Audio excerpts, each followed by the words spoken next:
And we're good. Welcome, everybody. We are back. It's been a while since last we Nahual, but here we are once again. Welcome to Diversity Saves. This is um, a game that we're going to be playing today for Nahual RPG.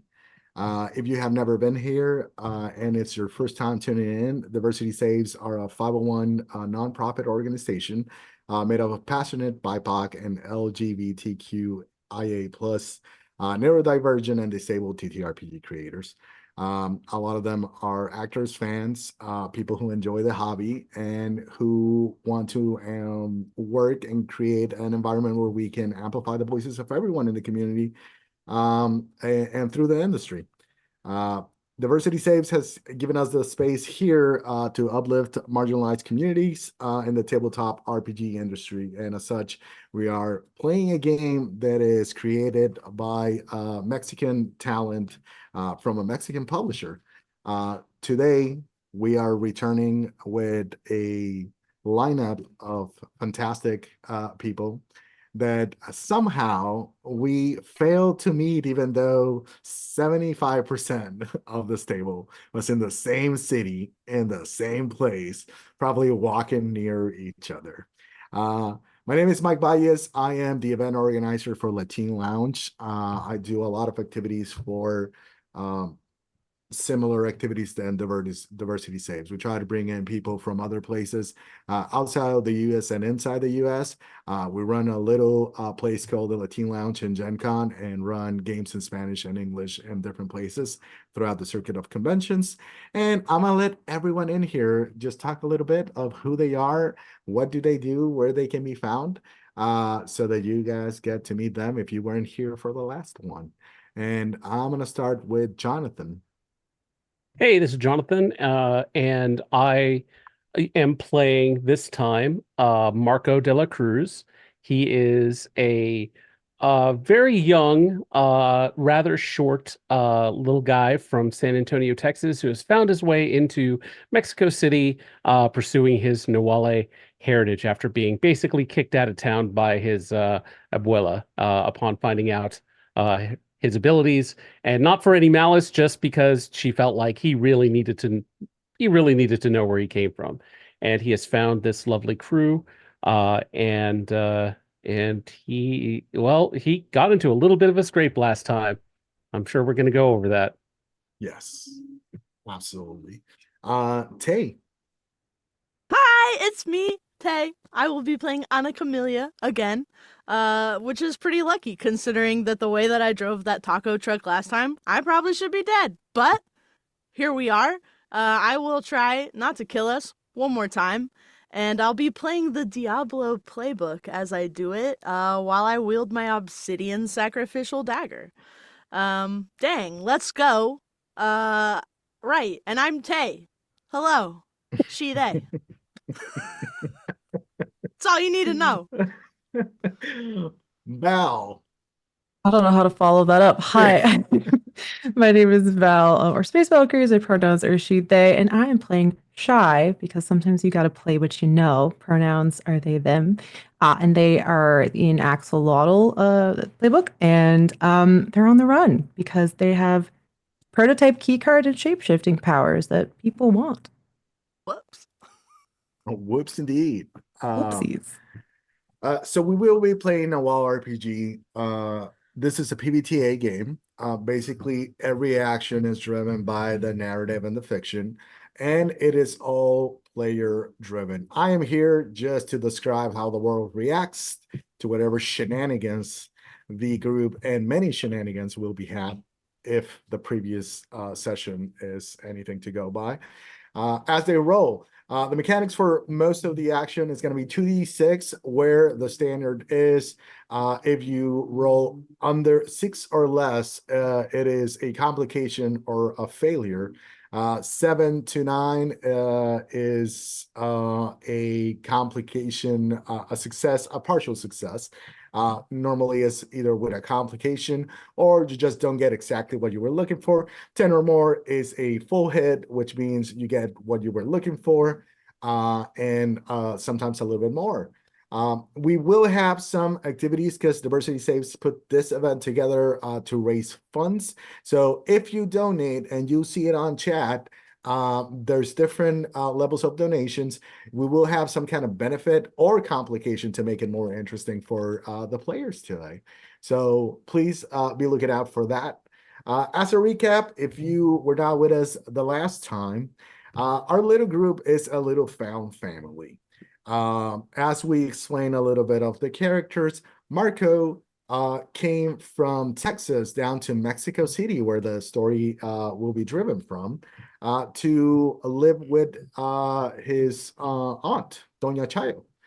Doña Chayo already had somebody in the community, in the barrio, that she was looking out for, and that is Ana Camelia. Ana Camelia is a little gothy, weird, Wednesday Addams vibe, very dry, sarcastic, funny, but only to the people that they aren't kind scared. of connect with. Yes. So immediately they kind of became like primos, or, you know, brotherly, sisterly, but there's some kind of respect amongst them, because Mark is a little bit afraid of Ana Camelia and the vibes. Respect. I'm going to say healthy respect. But then something happened. Later on, both of them are Nahuales. And what is a Nahual? It is a person from Mexico that reconnected with the native powers of the land of Mexico. So each of them just represent the nature of who they are through the connection with this totem spirit. Marco himself is a Tlacuache. Ana Camelia is El Diablo, the double, literally connecting to the dark recesses of themselves, and which drive Ana Camelia to do some dark stuff here and there. So it's a fight.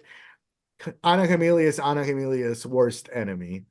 But things changed a little bit, because while they were there and they were trying to figure out things, another person came into this little family, and it was Shy. Shy is a non-binary person that was caught by this corporate that knew that they were a axolotl Nahual. And axolotls have a very specific nature of ever be changing. So trying to get medical resources out of experimenting on Shy, horrible stuff, till they were able to escape. When they escaped, they were able to get and connect with Marco and Ana Camelia. And now that they are no longer on the run, this is where they are laying low and trying to rebuild what was destroyed by this horrible corporate called Angeles Securitas. This is a big business, big pharma, big military. They develop technology and try to sell it for profit. And as Shy has found out, this is done through experimenting on Nahuales specifically. The last session, they escaped Angelica's Securitas by driving away and running over somebody in accident. And as we come back to this story, we are literally where we were the last session. The taco truck called Let's Taco About It, a fantastic pun that is lost in most Mexican people when they see it, where the tacos are terrible. The sauce is weirdly spicy with the blood of axolotls that do not know how to cut all the veggies and the greens that go in the tacos. And that for some reason give away Modelo beers without any additional cost. Is driving now towards the house of Doña Chayo. Yeah, This is I wonder how where that happened. all of your group Who's to say? lives. And that is where the story goes back to our players. And I'm gonna go back to just seeing how things happen and tell us. You are 10 minutes away from the last action scene that we had. Uh, Ana Camelia is driving, and you are doing your regular thing where you drive through the city in random patterns to try to elude if anybody is still hunting you down. For those who do not know Nahual, the game also has this internal mechanic where all of the Nahuales have a business. It's called a changarro. It's a little, just barely surviving business that does something related to the angels that Nahuales hunt. In this case, this particular group does not hunt the angels. They're just don't care too much for it. And maybe they've tried it and maybe they weren't too good at finding them. So Doña Chayo somehow procures all the angels and preps the meals. And the meat of those creatures, which is supernatural creatures, is turned into the tacos that they sell.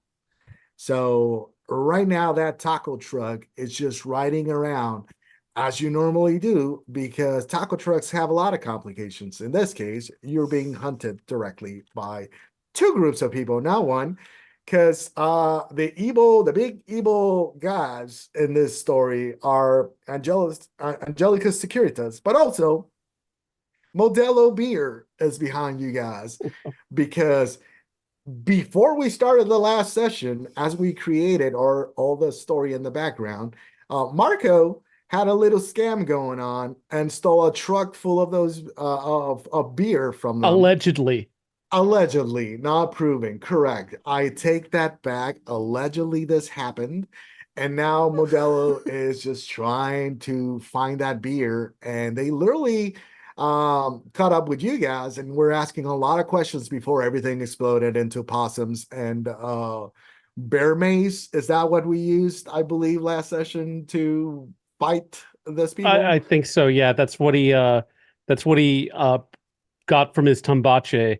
So I figured going for a gun is probably insensitive at this point, but bear mace is just a little bit more funny. Okay, so this is where we start. The band is just riding along Mexico City. The lights are going all over. In this band, we have all the stuff that you would see on a taco truck, but everything is out of its place. You guys went through a wild chase, and in the band, we see Shy, Ana Camelia, Marco, Luis, who is this kid, the son of Doña Chayo, who trying to protect Doña Chayo from what Luis believes is all the danger that you guys bring to her life, as Nahuales kind of snitched on you. And he's just sitting in there and just he has a baseball cap and he's just looking downwards and not talking, not making any eye contact with anyone. And Doña Chayo is just over there in the front where Ana Camelia is sitting, and Doña Chayo is just, as always, being emotional support for Ana Camelia, saying, "You did what you had to do. Don't worry about it." This related to the man that was run over as you escaped. And the scene is yours. So we're still driving at this point. We Yes. haven't. Okay. As Marco kind of has pulled himself into the van, because if you remember, there was a hilarious image of a giant person-sized possum hanging off the back of the truck as it fled. Marco has People will never forget. Never. So Marco has pulled himself back in, and you all have known Marco to be a little on the shady side, but mostly pretty happy-go-lucky, pretty nice guy. He's just a little nice guy. As he pulled himself into the van or to the truck, you'd see that his demeanor is not that nice. And so we've got, like, this is a food truck, so we've got like cutlery, like knives, like on little magnets on the back of the kitchen, right? Yes. As he climbs back into the truck and reverts to his normal human form, he grabs a knife off of the wall. He grabs Luis's collar, throws him against the counter, and puts the knife to his throat. And as he's doing this, his eyes have stayed yellow. His teeth are still a little elongated, and he grabs him and puts the knife right there and is like, "What the fuck, cuz?" The reaction from Luis is very transparent. He is immediately just full of fear. His hands start trembling, and he turns to you and he looks at you directly. And amongst you three, you and Marco believe that Luis has always been good with you. Like, he's always never had an issue with you, even though the whole Nahual situation is the danger. You are very sure that the biggest threat that he feels has come into the life of Doña Chayo is Shy. So he turns around and you see like a little tear building up. It's like, I didn't want this to happen. I I wouldn't do anything that puts mom in danger. What did you think was going to happen? What just happened back there? Look, and as he is in his most feral sort of hybrid form, Marco's going to kind of like blink and realize that this is probably exactly why Lewis is afraid of people like us. And he's going to loosen his grip. He's going to lean back. He's going to toss the knife so that it and just lands on the magnet. No, it lands on Shy and it cuts their hand. Like, oh, come on. I'm just like, again. Do I need to pull this car over? Not yet. And he's gonna close his eyes, Marco, and open them, and they're his normal, very dark brown eyes, and he's gonna say, "Look, knife play notwithstanding, sorry, Shy. I'm assuming the cut is already healed.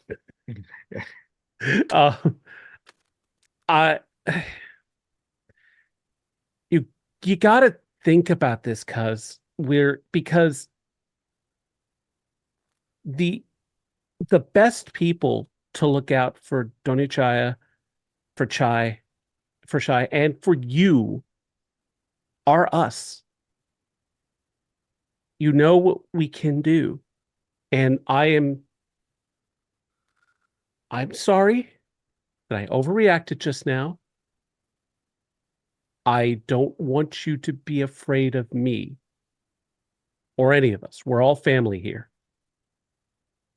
But you need to really think ahead. Think about consequences and on consequences. Things have a downstream effect. And you are a part of that. And we all need to look out for each other. Again, I'm so sorry, Shy. I just thought it would land on the... I'm so sorry. Anyway. And while you're saying that, you see Luis turn around and the fear is now turning into this. It's mixed with an anger, and he's looking at Shy, taking that knife and the wound closing. And with tears now, his teeth kind of grind down, and he's like, you don't get it, Marco. You can get stabbed. You can run around and jump on a car and just be dangling on it, knowing that you're not gonna die if you let go. well, he might have died. Yes. Did you see what I totally could have died. So that is us all the time when we're around you. We are made of crystal walking around. You guys made of steel. And you think I don't need to be afraid of the things that you guys do, of the dangers that come against you? I didn't know those guys were gonna go in hard for you. I thought they were just gonna arrest Shy for whatever it is that they're looking for them. Whatever Shy did, that's between them and Angelica's whatever. I think Shy's gonna come up with this and be like, I existed. That's all I did. Just kind of want to make that clear. Haven't really done anything. And I then don't walks back away. Like, I don't I, I don't know. I don't know what happened. All I know is that whatever baggage you're bringing in here, you're bringing it to my mother.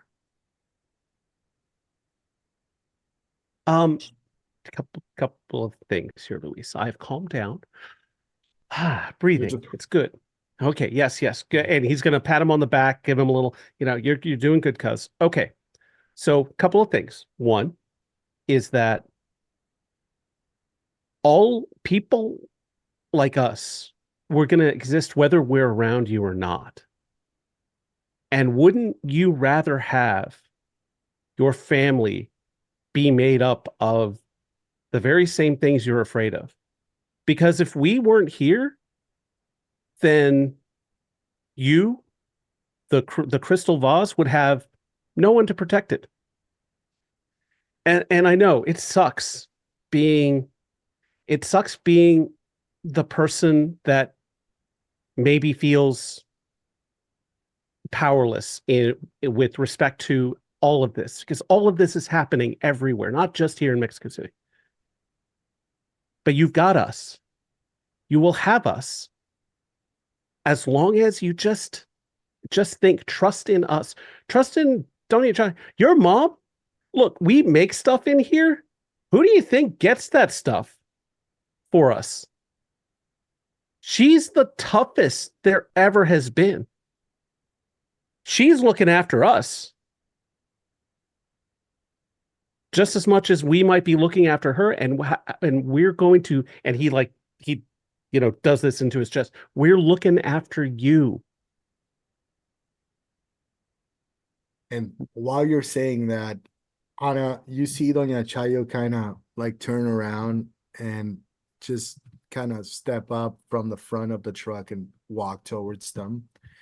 And as Doña Chayo is walking, Doña Chayo is an old lady. It's like just white hair.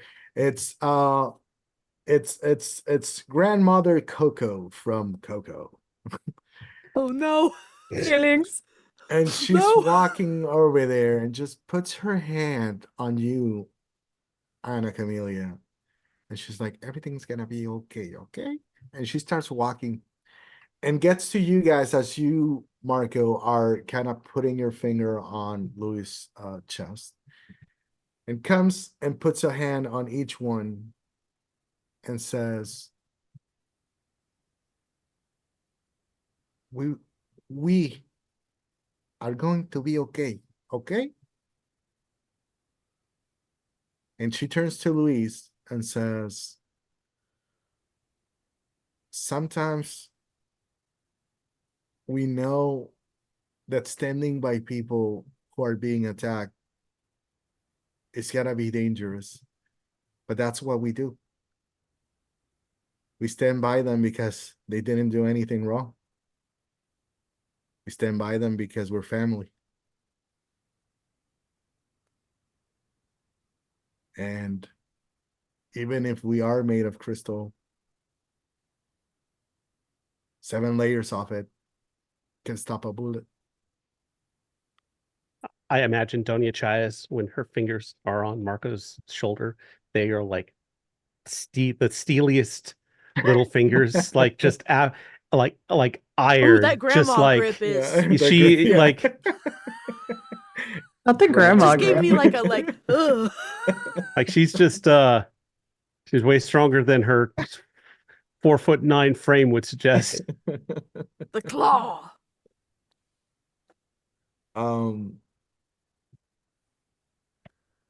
And she turns around and says, whatever comes will come, but we will be together for it, okay? And directly to Luis, now you go and tell Shy you're sorry. And Luis is like, what? And it's I like, was do just it. like, do you have something to say to me? And Luis is just kind of like fighting with the idea, not turning around, not trying to like either see Doña Chayo or Shy or Marco, who's just in front of him. And he's like, look, I don't want anything bad to happen to you, okay? He still cannot look you directly at the eye. But he's like, it's not personal and it's not right, okay? I get it now. I don't want fucking corporate assholes to do anything to you. Is that oh, okay, you're done. Okay, well, um, you know, just want to point out to you that the corporation would disappear anyone, really, if they wanted to. I'm not the bad guy here. They are. So if you want to be mad at somebody, you want to do something, focus on that, not me.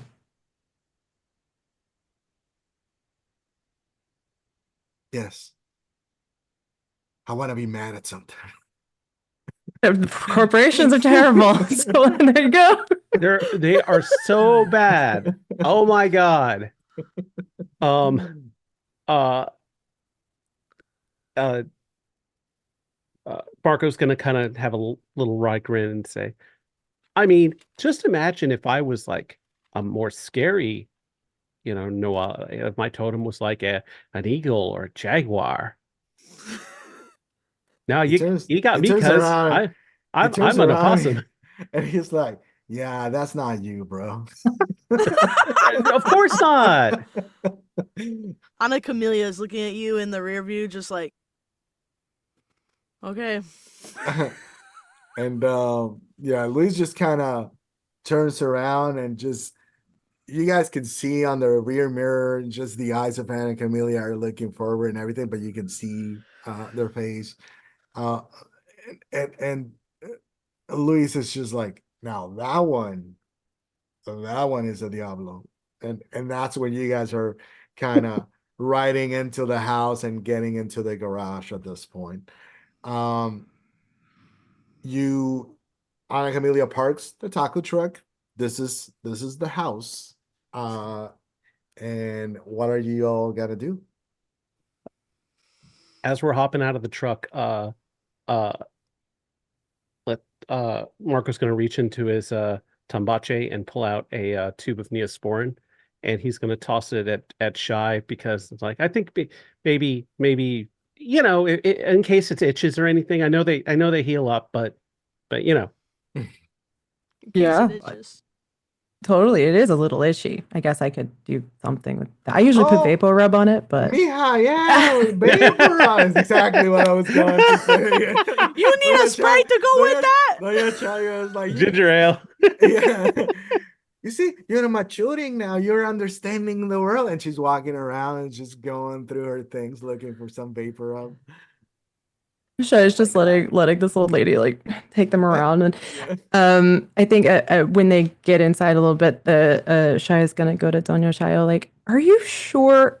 I can leave. Like, I don't want to." Mija, no, this is your house, you know? Don't Yeah. ever let anybody take you out of somewhere where you live. This is yours. They can go and eat elotes. That's what they can do. And while you guys are doing that, Luis kind of just walks near you, Marco, and he's like, he looks riled up with the conversation that just happened. It's like, so what, Marco? So are we for these guys or what? And Marco's going to look at Ana Camellia, who is clearly the hitter of this group. And first off, Whether I'm meant to be or not. He's going to take On out these streets. He's going to take out 100 pesos and hand it to Ana Camelia and say, that was for last week when I said you couldn't drive your way out of, out of a light traffic situation, and you said, betcha I could. Yeah, here you go. She's just gonna like tuck that away.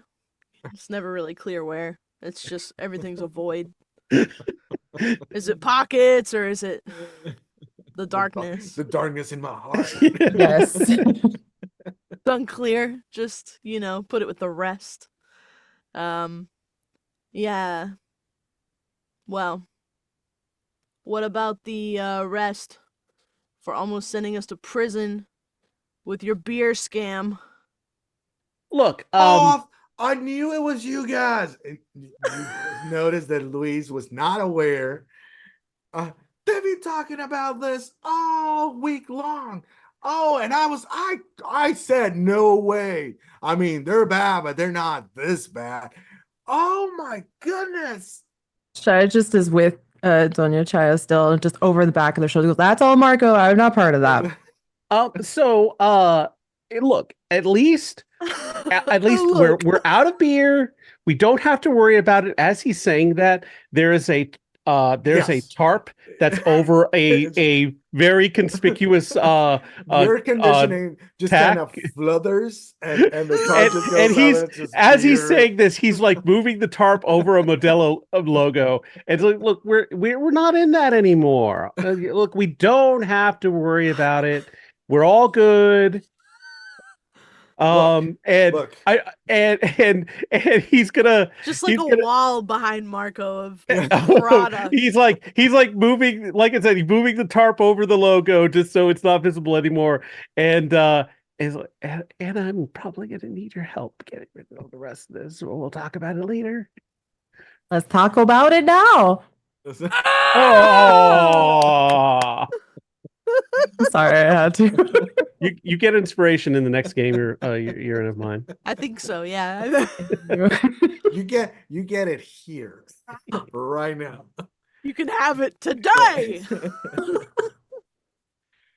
So, as you guys kind of circle around the house, tell me what that looks like. So we have already stated that Doña Chayo's house, Marco came over here from the States to kind of line up things and to get guided in general in life. Like Marco was kind of not having a general direction. So the family, both because it came up that he wasn't a Nahual and he was like, something else, something different, something that can come with dangers. But also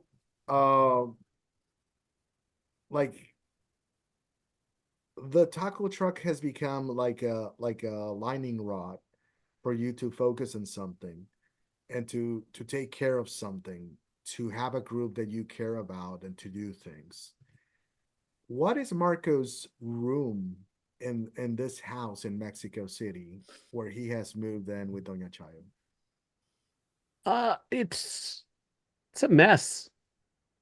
It's just a mess. He has the classic cinder blocks and wood boards for shelving. He's got he had brought he still has a CD collection. He loves CDs. And he just has piles, and every pile has a purpose. He has a clothes pile that does get washed and then returned to the pile, but it's got layers and it's got there are strata of clean in there. So all of this stuff, he's always wearing clean. He's mostly wearing clean clothes. That's the only commentary on that is that he's just lazy. He's just a little lazy. But that's kind of his thing. He has his bed on the ground, no bed frame, and he it's made in that the pillows and blankets are pulled up, and that's it. Okay. But yeah, it's a mess. But that's all the piles are kind of what he loads up his tambache with at the beginning of the day. So he has a lot of random stuff in there, and I think he's still he was one of the ones that started out with actually a decent cell phone or a decent mobile phone. I am so goddamn old. Wait, can we not say cell phone anymore? I mean, you can. It just dates you, I think. Oh no! I know. We're all very dated now. Anyway. Yeah. But yeah. So his room and is that a commentary on how my various rooms are here? Shut up. Don't worry about it. So what would what's the paint the scene as Marco comes into what's his activity in this room? Like, does he come in and just go through all the piles and just looks at stuff? It's like, oh, I remember when we did this. Piles. He does some rearranging of piles. He's got a okay laptop that he screws around on the internet he's probably we see this laptop on the background, and you just kind of pass by and just run your hand on the mouse pad. What is in the screen of Marco's laptop? I don't know. Don't make it questionable. Reddit. Don't make it weird. He is absolutely a Redditor. Is he a good Redditor or a bad Redditor? Okay. Who knows? It's fine. Schrodinger's Redditor right here. Some actuallying somebody, writing an "Am I the asshole" post. Listen, he needs to have a couple of Modelos to do I'm that. 5 scams. Am I the asshole for doing a Modelo beer scam? But we're using the money to look out for a corporate refugee. It's fine. That would be in your post, exactly. So while you're in this room and you're doing this and the computer is there, and you just go in and check on the latest post that you had to see if you had any responses or whatever. So Luis comes back in. He's like, so this heist we're doing, when are we going and how are we getting in there? Oh, he is so in now. Okay. Marco's eyebrow raises if it could raise up to the ceiling and through, it would. He's like, what? Cause what heist? So, and he's walking around just pacing. He's like, look, this is not gonna end. This is who you guys are, and it's not your fault. They're gonna come at you. So we're gonna come at them. And we gotta put a stop on them. Okay? So what we need to do is we need to figure out where is the people sending people to get you people so that our people can go and get their people and there's no more people. So we cool afterwards. But to do that, didn't you used to work for this corporation up in Texas? Yeah, that was for a little bit. And I bring up my phone right now because as Marco is wasting time and talking, he's frantically texting Anna, like, come up to my room, come up now. Oh, Anna Camellia. I'm sorry. Yeah, Anna Camellia. Okay. Oh, bring Shy. Okay. So as this happens, dude, does Shy even have a phone? Yeah, Shy steals everyone else's phones. Yeah. Oh, no, that's Shy's right. You like, have one of mine. I've got Okay. everybody's phones. So Anna Camellia, we see this message pop up on Anna Camelia's phone. Anna Camellia does not live here. We have already stated Anna Camellia in the barrio. You found somebody who believes in you, even though everybody thinks you're like dangerous or weird or a lot of things. And that was Doña Chayo. So Doña Chayo has always received you, and it's gotten to the point where you have a room in Doña Chayo's house. It's your chill out room. You can come up at any moment. You have stuff that you bring and leave here because you spend more time here than in your own home situation. So what is that room like? What do you have in Anna Camelia's room? Whew. Knives, baby. We're talking about knives. We got them on the wall. You know, kind of how people are like, got them like with these little holders. Different knives. Maybe a knife that I made. Whoa. Okay. You know, like we got arts and crafts, but if it was knives. The rest is kind of just regular. There are 0 piles here. Don't look for them. They are not here. We've got like a veladora situation. Like, Okay. you know what I'm Okay. talking about? Like, Yeah, some of yeah, them are yeah. already lit. Okay. Like, it's very, but that's it. There's nothing else. So what color are the actual candles? Like all these, is this like a gothy arrangement? Is it like veladoras? Like in Mexico, they do use a lot of like veladoras for like saints, like to ask for things. Yeah. Is that kind of the vibe or There are a surprising amount, I would say. And some of them are kind of shitty. Some of them are really nice. But it's just kind of like one of those things. I imagine that part of the duality of living with this Diablo Nahual is kind of also being in this community. There's like this additional thought of, yeah, I'm doing this right now and I'm embracing it and I'm trying to be this thing and I'm trying to learn how to live with it.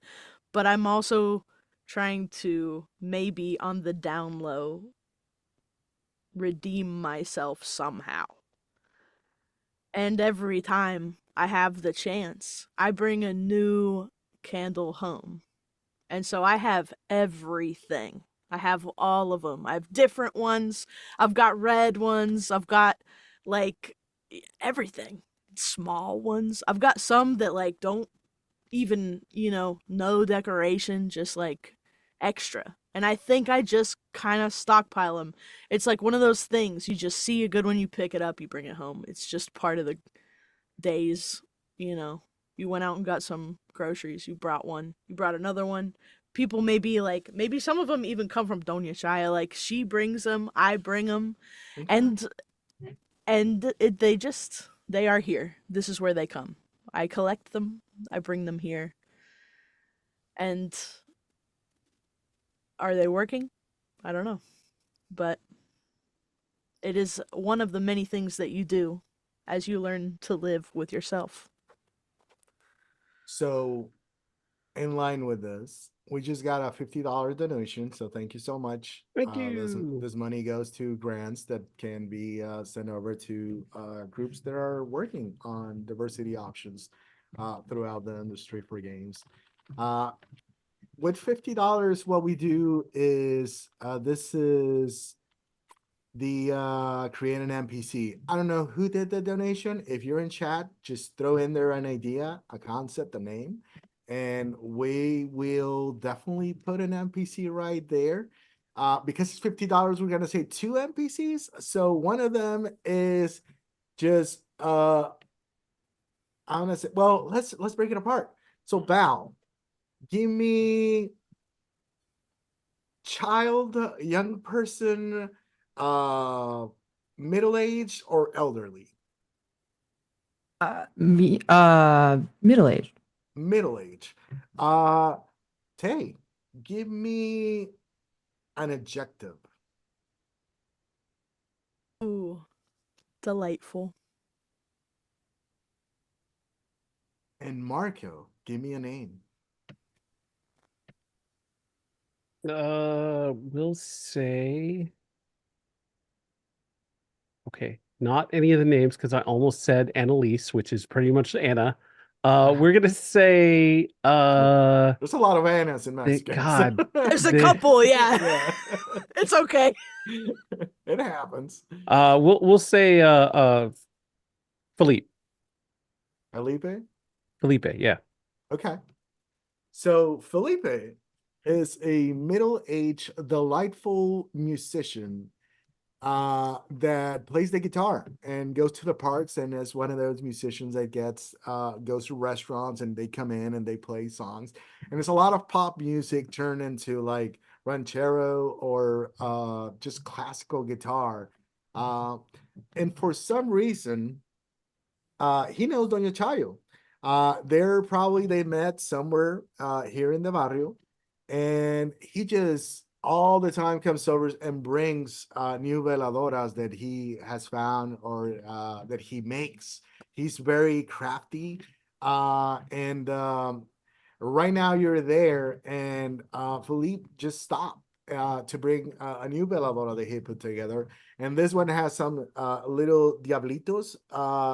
And he just thought that you might enjoy it because you like those things specifically. So we see Felipe right there with Ana Camelia as the message comes up.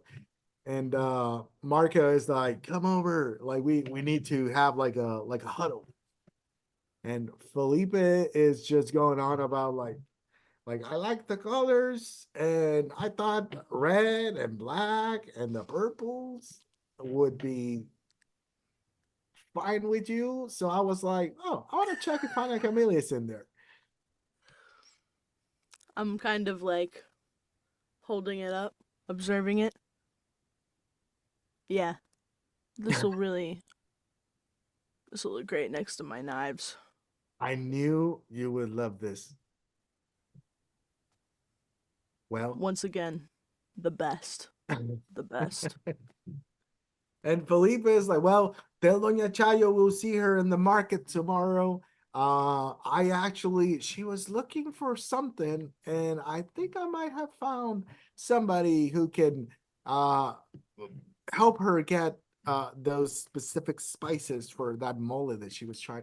And he tried just walking away. He's just looking away, and you just hear the boys just kind of going away nonstop. So you do get the message from Marco. And knowing that Shy might not have a phone that Marco would have sent a message. I have a phone. Yeah, yes. Yeah. This is a situation. I will look for them. Yeah, you just poke around the rooms. So Shy, where do you hang out at Doña Chayo's house? I feel like just like an attic space, whatever, up like kind of tucked away from everybody else because I doesn't need to sleep, I guess. Okay. So what's the setup in this? Let's say it is an attic and it has one of those like you bring down the staircase with a little yeah, and it's like super rickety, like nobody goes up there. So what all is in this room? Honestly, probably a whole lot of just Doña Chaya's stuff.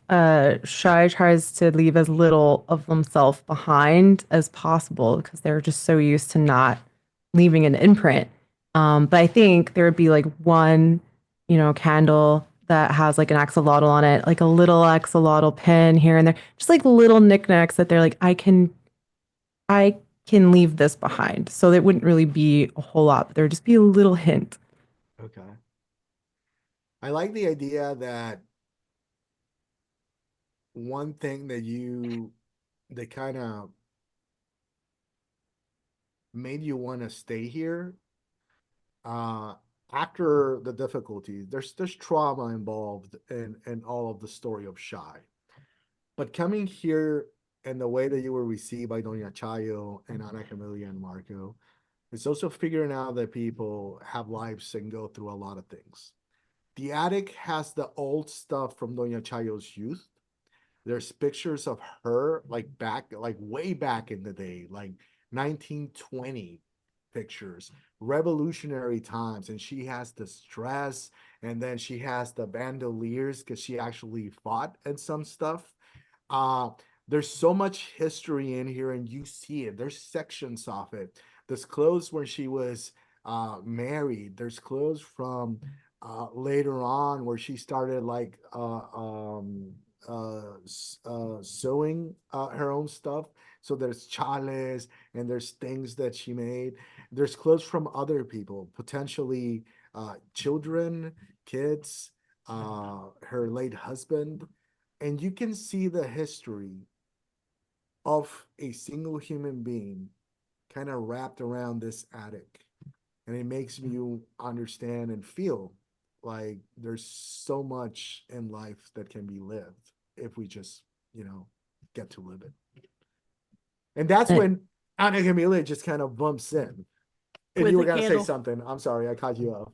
No, I was just going to say Shy, like, that's why when they started picking up little things like, oh, well, maybe I can leave an imprint somewhere. It's like a little hint that I existed. And they're just kind of in this moment. And then Annika is like, whoa, hi, yes. It's a great candle. Just like my head up through the floor. Hey. Hey. Felipe was here. Brought a new one. Don't put that flame so close to the attic floor. Yeah. I feel like Auto Camellia would not listen. And Shy is just like, and they're like, just like way too close to it. Like, yeah, we gotta. Marco won something. Probably another scam. Great. All right, let's go do that. Probably another scam. I like how Shy's just like, sure, why not? Like, normally I would take offense to this, but I literally put greed and addiction as Marco's two vices, so it tracks. It's fine. Okay. I bring the candle. So you guys are walking and go back to Marco's room. As you go near, what would you describe the smell of Marco's room like, Jonathan? I don't want to be stereotypical, but I was once a young dude in a place, so I would say probably pungent. Okay. A young dude in a place is hilarious. In a place? Love to be a young dude in a place. to be a young dude in a place.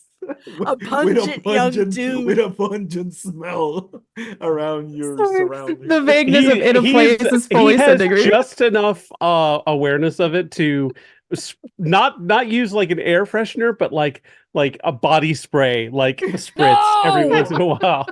Which are you hitting the axe? Yes, the axe so loud. You know what? We're gonna say that Marco likes the axe. Jonathan prefers the Old Spice stuff, which actually does smell real nice. But Jonathan, no. This is a young dude. He is totally into the real strong smelling axe. If this were the 90s, he would have been a Drakkar Noir kid. No. Yeah. No, you just unlocked a repressed memory. I'm so sorry. I feel like Drakkar Noir, this might be the broke in me coming out, but like I feel like Drakkar Noir seems expensive. I don't know. Okay, so I did have a bottle in high school. It is Marco, though. It is It doesn't mean that he paid for it. No, exactly. You're right. New scam. But I did have. Drakkar I think Noir scam. I feel like my grandma got it above table. I feel like my grandma got it for me like one Christmas or something because I asked for it, and yeah, that was my scent in high school. Jonathan? Was that? Okay. This is Jonathan above table. Marco probably lifted a can of. I don't know Axe, so imagine the scent of Axe that's most disrespectful to you, and that's probably what he smells like. Axe, sponsor us. You know what? Yeah. Okay. I'm not using any more brand names. Pay us. Yeah. So you are all walking into the specific aroma that has been described. The air is heavy. Yeah. Shy's just gonna shapeshift their nostrils like to where they can't smell anymore. They don't need to breathe that way right now. Close them shut. Yes. When we walk in, the flame on my veladora goes. Yes.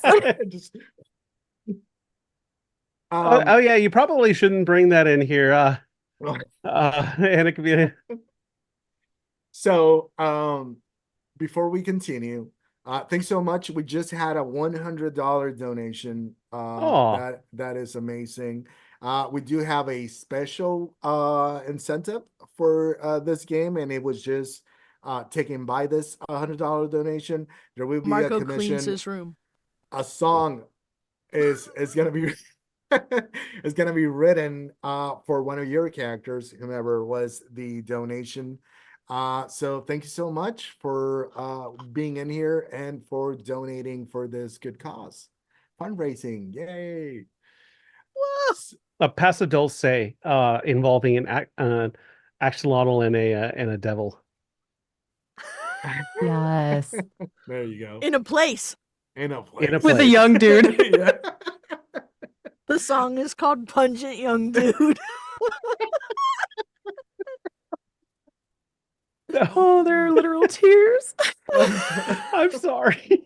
I'm sorry, that When broke I me. was a pungent young dude. I was a pungent young dude.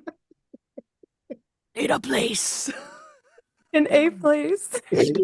Oh. Okay, So- wow. As you guys, Okay, all right, I'm good. I'm fine. Shy and I and Camellia, come to this place, to this A place. Luis is actually commending Marco, dude. Man, whoa, dude. What is that? Is that chocolate in the Notes Is of there- chocolate. Is there a Pungent. note of chocolate and cherry blossoms in there? Oh yeah, this is they call this Japanese Comic-Con, and it's pretty rare. That's how I Whoa, got it. That's But exactly what it smells like. yeah, Comic-Con, if it was being held in Japan, yes, genius. And that's when you guys come in. As this conversation, my this deep eyebrow is conversation gone. happening. It's just Completely oh. nose is just gone now. And he Luis turns around and sees you come in and is like, oh, so what like, are we going? Is it happening? Going where? What? And Luis turns to Marco, like thinking that so y'all, Mark or Luis here, having definitely examined the error of his ways not 30 minutes ago, has an idea that we are going to give we're going to give some credit and weight to and consider how can we get back at Angelicus so that maybe they're not after Shy.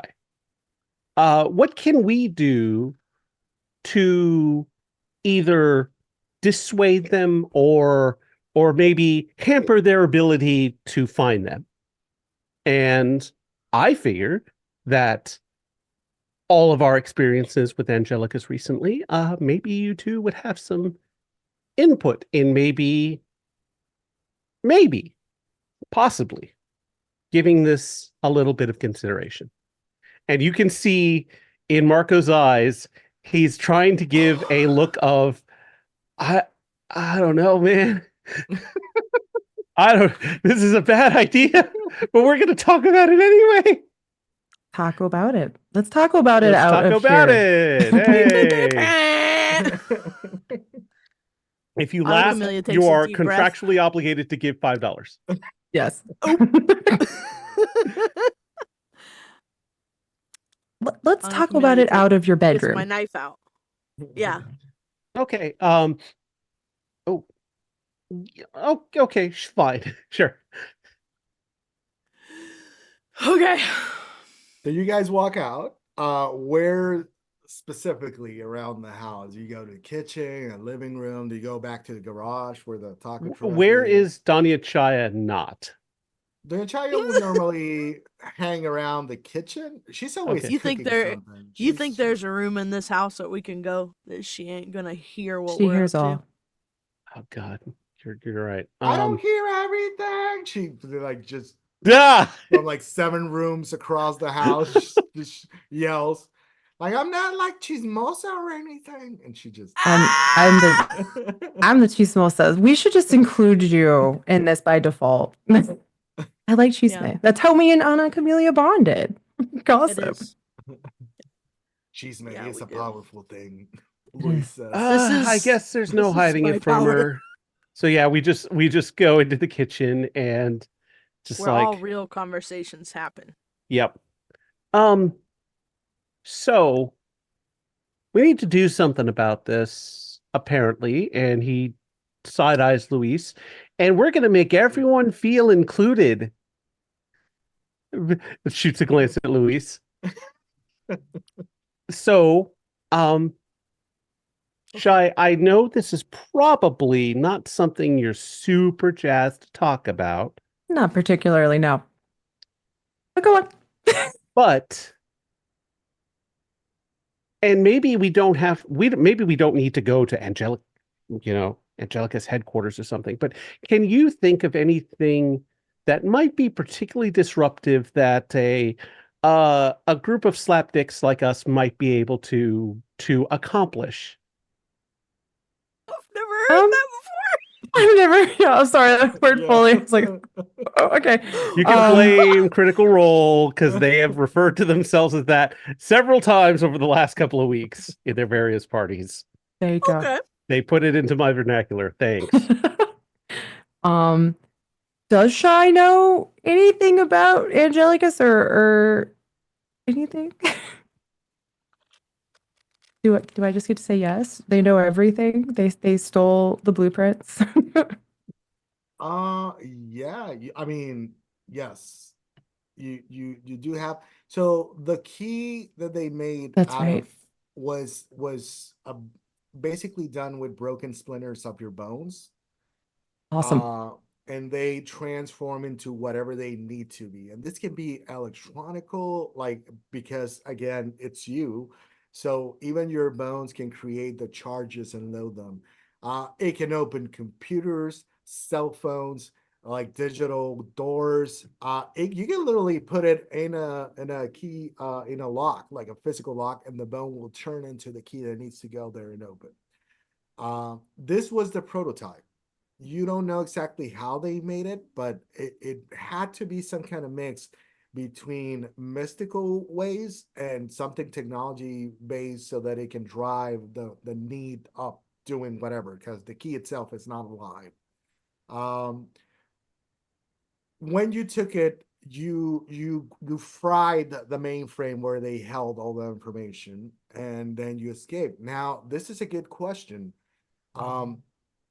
When you were caught, who would you say is the person that will be the key to continue to look for you? Is this like a some kind of engineer, like the bad guy? Is that the person that actually did that, or is there like a corporate person that was that is the one that wants, like, I want my money and they took what I created? Like So a we J. can, Jonah Jameson of Corpro. Like I just want yes. pictures of Spider-Man, but like Yeah, I but need to get I hang you want the from the bones of walls. that Yeah. axolotl. yes. I need bones of the ass. Yeah. So let's go with that, and let's just make it Juan Jameson. I'm trying to think of one. Juan Yeah, Jameson. Juan Yeah, like Jameson. how do we do the J. Jonah? Yeah. So yeah. Oh, Juan Jose. There we go. Perfect. It's Juan Jose He, Jameson. And Juan Jose Jameson. All right, got it. just Note that down. corporate mogul over the office for Angelica Securitas in Mexico City. Mustache literally looks like J. Jonah Jameson. But I know I was gonna add something specifically Mexican. I don't want to make it a sombrero. What is something that would make him the G. Jonah Jameson of Mexico City? I don't know. He has a big buckle, a leather Oh buckle, yeah. and in the front it has an axolotl. He has a thing for axolotls. Let's This is that's devastating. yes. Creepy a little bit. Yes, a little bit creepy. So that's what drove the whole thing. It's Perfect. Does he also have like a bolo tie with like a axolotl? Yes. Full like bad cliche. yes. So yeah, Juan Jose Jameson is the person that did this. He wants his money. He wants his axolotl bones to do more things that transform into whatever they need. And the engineers that worked on doing this have no way of replicating it because all the data was lost. So yeah. Shy like explains all this and is just like, yeah, so I don't like this guy, but I mean, I wanted to take him out, I guess. There's a smile that comes over Marco's face, like, are you saying we're going to hunt a C-suite executive? Oh, I wow. mean, Very real. I Very. put my Maybe we should candle be down, careful. and suddenly I have like 4 knives. How? Marco's eyes go wide. Shy picks up a knife and everyone's like, no, no, no, no, just don't try. Shy picks up No. a knife and Donnie Chide's like, no. No. She just puts it down. The Doña Chayo, who has been working around the place, is like, well, some big business is very dangerous, and she's like doing like cooking something. So you gotta be very careful. But just remember, you all are Nahuales. Nahuales exist in the real world, but also on the dreamscape. If you really need to get with him, there is a way. All Nahuales can go into a place where dreams are real. You just need to learn some new things that you haven't learned, but maybe it is time. And she keeps on doing her little thing. Is there like an angel hand sticking out of the pot or something? You Like I said, that's all over there, but I feel like just for kind of setting the scene, since Donnie Chai is the one who actually does this for us. She has a ball. It's a very large ball. And she's kind of tossing it. Mhm. And it is hot wings made with the whole angel wing bit. Fun. Good. And it's just Good. huge. Cool. And she's like, Cool. throwing spices. And it's like, you like it spicy or regular? Absolutely I think spicy. spicy sold pretty well last week. So yeah, spicy's good. Okay. And she's doing that with wings the size of a human leg, basically. Shy like steals a feather and like eats it. Yeah. Just a feather. Yeah, because they can eat whatever. Like their stomach is steel. Luis just turns to you and just opens the eyes wide, like. That's cool texture. Don't worry about it. And Crispy. so the conversation amongst yourselves is going on. I'm gonna say, Ana Camelia, I need you to do an instinto roll. That's 2d6 plus your instinto. Ooh, we're finally rolling. Oh, I have -1 instinto. I know. Oh, great. Yeah. Okay. It's Cool, fine. cool, You'll cool. be fine. Everything will be fine. That's all good. It's It so might be okay. narrative. Okay, Fail we're forward good. is a thing. Right here, we're just So- gonna figure out. We're great at failing forward. Yes, we failed forward a lot last time. It could be worse, but I am looking at a 6 all day with that Okay. -1. Okay. So as you are sitting there, you kind of see something like just on the corner of your eye, and you look. The kitchen has windows, and you're looking outside of the barrio. There's kids playing outside, like they have like their backpacks from school are in the middle of the road, and they have one on each side, like that's their goal, and they're playing soccer. And there's other people around just doing their thing. There's the old lady that likes to sit outside and just people watch, and she's judging everyone. And then you see a car completely out of place. It is a sedan car. It looks a little bit like a high-end car, tinted windows, and it is parked in the wrong side. And you only know that it is parked on the wrong side because you know that side they clean it like it's a Thursday, let's say. So it's not a local. They're parking there, and the car is turned around so that whomever is in the front can look at this house directly. You cannot see who is inside, but you definitely notice the car. Oh. Well. Nobody look out the window. But Luis immediately looks out the window. Shy immediately turns. But yeah, Chaya turns around. What's outside in the window? but yeah, okay. There's a car that shouldn't be there.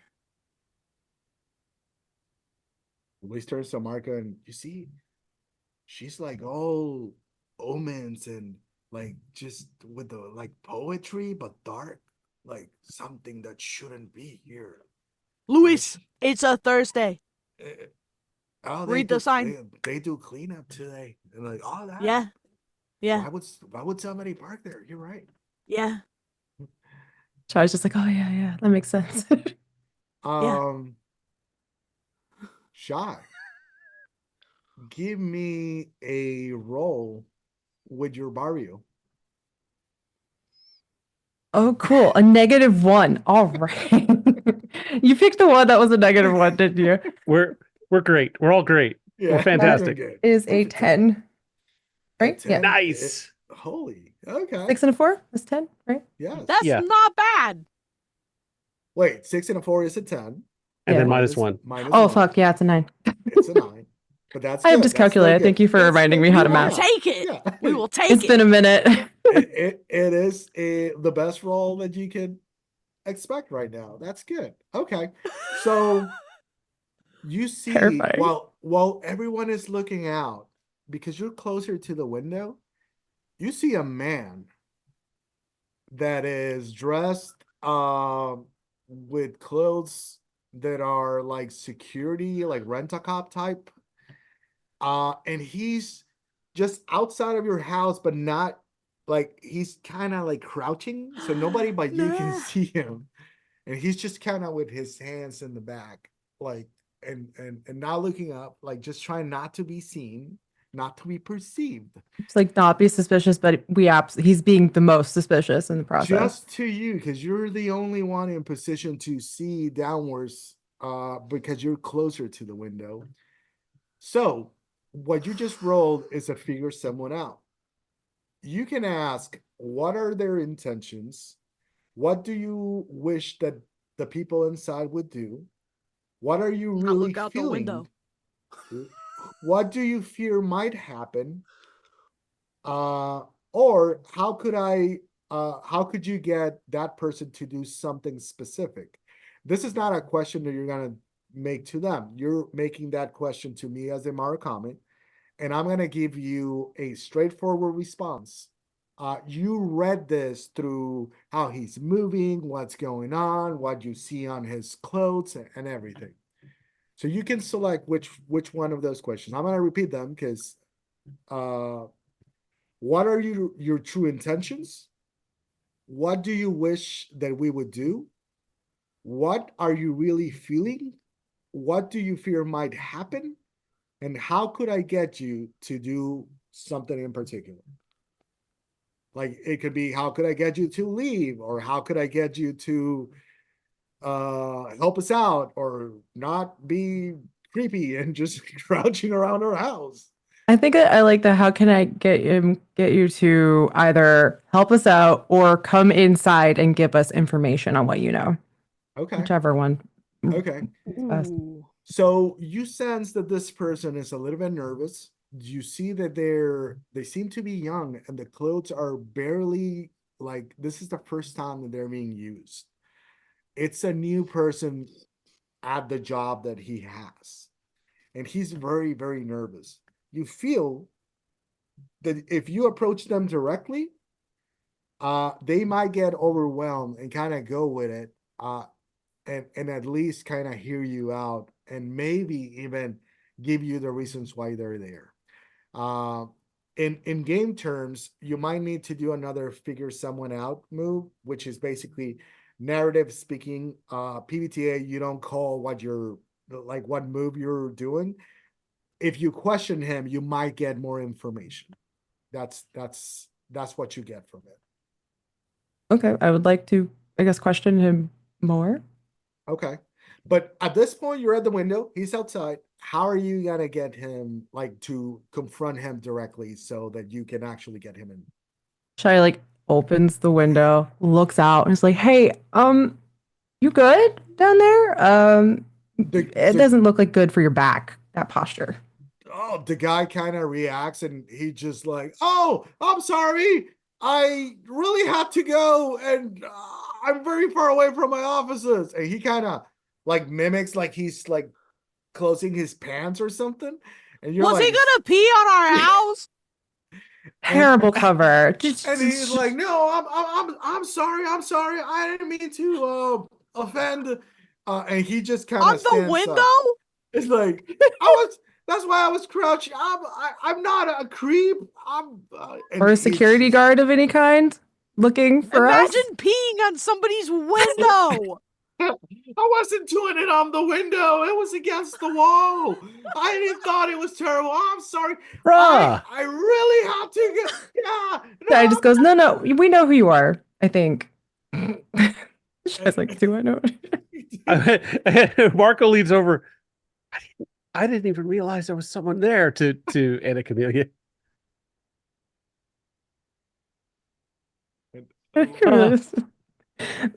So yeah, I think Shai's gonna be like, so why don't you just come here? Yeah, I don't. And he starts walking and trying to figure out like. Please don't make me get out this window after you. No. I apologize. And he kind of like makes his way and finds. Shai just fully shapeshifts out of the window as like a big snake. Like, come on. Just circles around him as a snake. There's some like Ekans level like rap stuff here. That'll teach you. Yeah. That'll teach you. So so are you going to do the whole thing? Just fully as a snake who can talk still. It's just like, hey, okay. I just don't run away. That's more exhausting. Why don't you just come in and talk? I'm not trying to hurt you. Is this too much pressure? It's true. They would squeeze at this point if they were trying to hurt you. Yeah. See, I just want some information from you. You are having this conversation, but it is obvious to you that he cannot do anything about it. He is wrapped. Shai turns into a long axolotl. A log solotl? A long solotl. Just very long, very. This is some long slender. Furby energy. And oh my god, yes, it's a long Furby with the most cursed energy. And then you kind of go on your side and kind of slither in with that person, just with you wrapped around every portion that could move. Legs, arms, everything's locked. You come in, and when you do, you're in the floor of the kitchen. And the guy's right there's like, I said, this would have been less painful for both of us. I'm sharpening a knife. I'm cracking open a Modelo. Luis is just doing this. Luis is on board with this now that I'm just Hell fully yeah. axolotl out. And he's like, you better talk.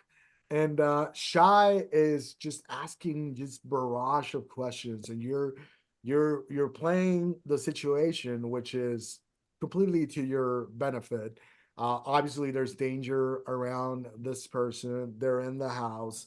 So now we're gonna redo. You're gonna roll with Barrio, but this time you got a +1 because you have the support of everyone around, and another one because the person is captured, and it's also like a follow-up for having success the last time. So instead of having a -1, you have a +1. So that is +1 to make it 0 because of the friends, and then +1 because it's a follow-up to working to get here. So you're rolling with Barrio. I just rolled and it was 2 6s, so I don't think I need all that. But nice. Brand new dice for Pax Unplugged. Let's go. There you go, Pax Unplugged.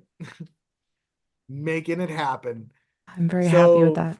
Go ahead and because you got a 12, which is the maximum roll that you can get out of 2d6, I'm gonna let you just generate a question directly that you want to make, and then you can pick two more from the list that we just went over. I guess, who do you work for and why did they send you? And those are kind of two questions, but like Okay. attached, I guess. So Juan Jose Jameson got the information of what happened over in the arena. But then afterwards, they started looking up CCTV cameras and everything to see where the truck went.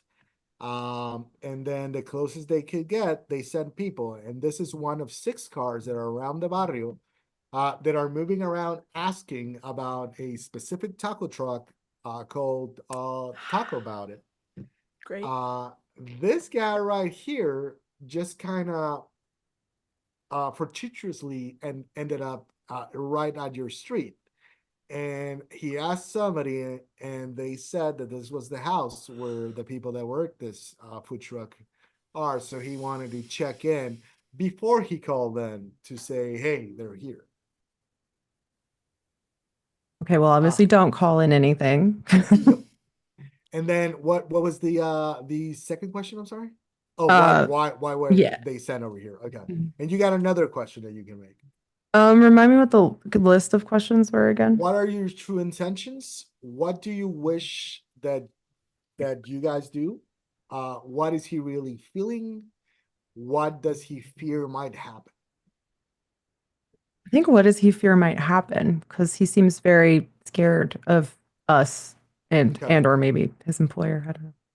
So in a short way, he explains that he has been told that you guys are Nahuales, and that Nahuales just turn into monsters that eat people and do a lot of terrible things. So he was already scared to come and meet you. And he thinks that the only way to grow in the organization is to do his job, which was just finding you and then getting back to the corporate office so they can send like a team to trap, capture, and detain and bring back the Nahuales to just get him out of this community, basically. So he is basically very ignorant of everything around him. He is somebody working his job without understanding the situation and the context. Um, but yeah, his concern is that he's obviously very afraid of you guys. Me being like a giant Furby axolotl around him, probably not helping that.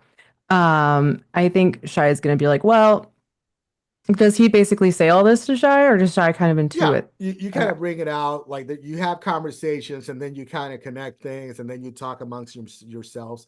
This is just an abstraction of the whole situation. You're questioning him, getting information, and then having you might just throw in some information. Marco might, talk about like, well, Angeles Securitas is like this and that, and they just keep everyone on the low so they don't know what's going on. And at the end, that's what you figure out.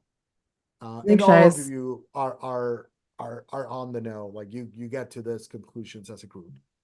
I think Shai is going to be like, we don't eat like normal angel stuff. I think everybody eats that, right? It seems like that's just a thing that we sell to people. So, we don't really do the whole people eating thing.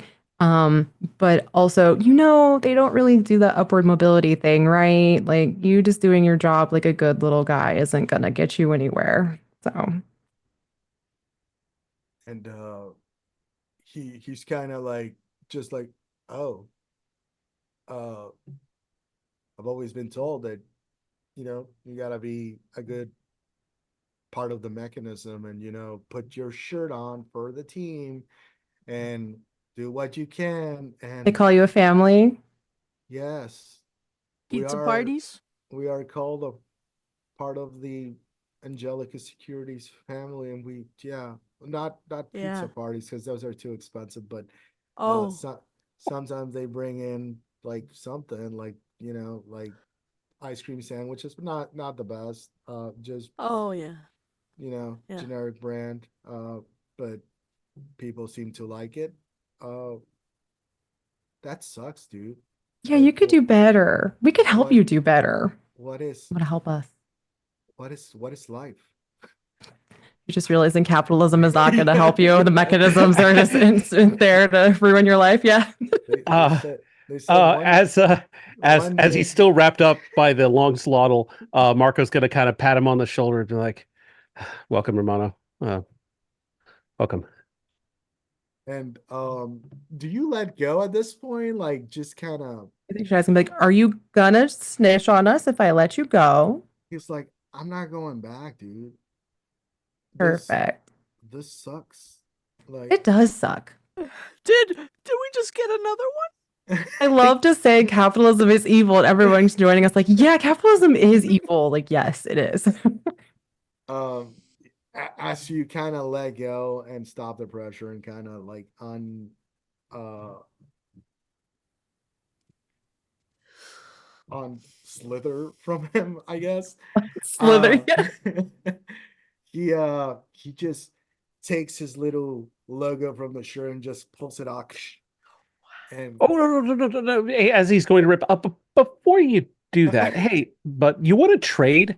I actually Marco I is got scamming. some nice Guess jeans, and they look like they might be. Hold on, and Marco's gonna go run up to his room and come down with the nicest graphic tee that he has, and then the nicest pair of nicest jeans that he has. okay. A complete, and if he has to pull from his tambache, he will. But yeah, he's gonna give it. He's a little. He does really like these jeans, but he's gonna. Hey, bud, why don't we go ahead? I'll trade you these for your uniform. He sees the shirt. What's on the shirt? It is. Tax on it. What do kids like as far as like it's got the Jumpman on it. It's like a legit like $40 Air Jordan shirt. Jumpman is the What? it's Yeah, okay. yeah. I've got it on my With hat. no context, I was like, what Yeah. is the jump? I was like, is this like Pac-Man? Is this another old thing? Are you talking about Michael Jordan? It's Miguel Jordan. He's like, yeah. I'm over here thinking like, what do kids like? Roblox. Yeah. I have no idea what kids like these days. Maybe. Yeah. He sees the shirt and he's like, oh man, I love Michael Jordan. And just quick jump of the scene, and he's all decked out and he's just kind of like dribbling in jeans with no basketball or anything. He's just like mimicking like playing basketball. And you Wait, Hell yeah, how bro. old is he? yeah, he looks youngish. Okay. No, he's 40. Yes, he's 40. He's got a big I'm like, mustache. we're focusing He's so hard on what do kids like, but yeah. this is a 40-year-old man. Yes, in retrospective, yes, that is true. He is a 40 year old man. Brilliant. That was Ooh, I'm laughing so much. barely getting his feet in there in the corporate ladder and figured out Ooh, buddy. that was not the way. This is not the time. Oh, And he's over there just dribbling, and you hear just the sneakers going like out of the kitchen. Yeah.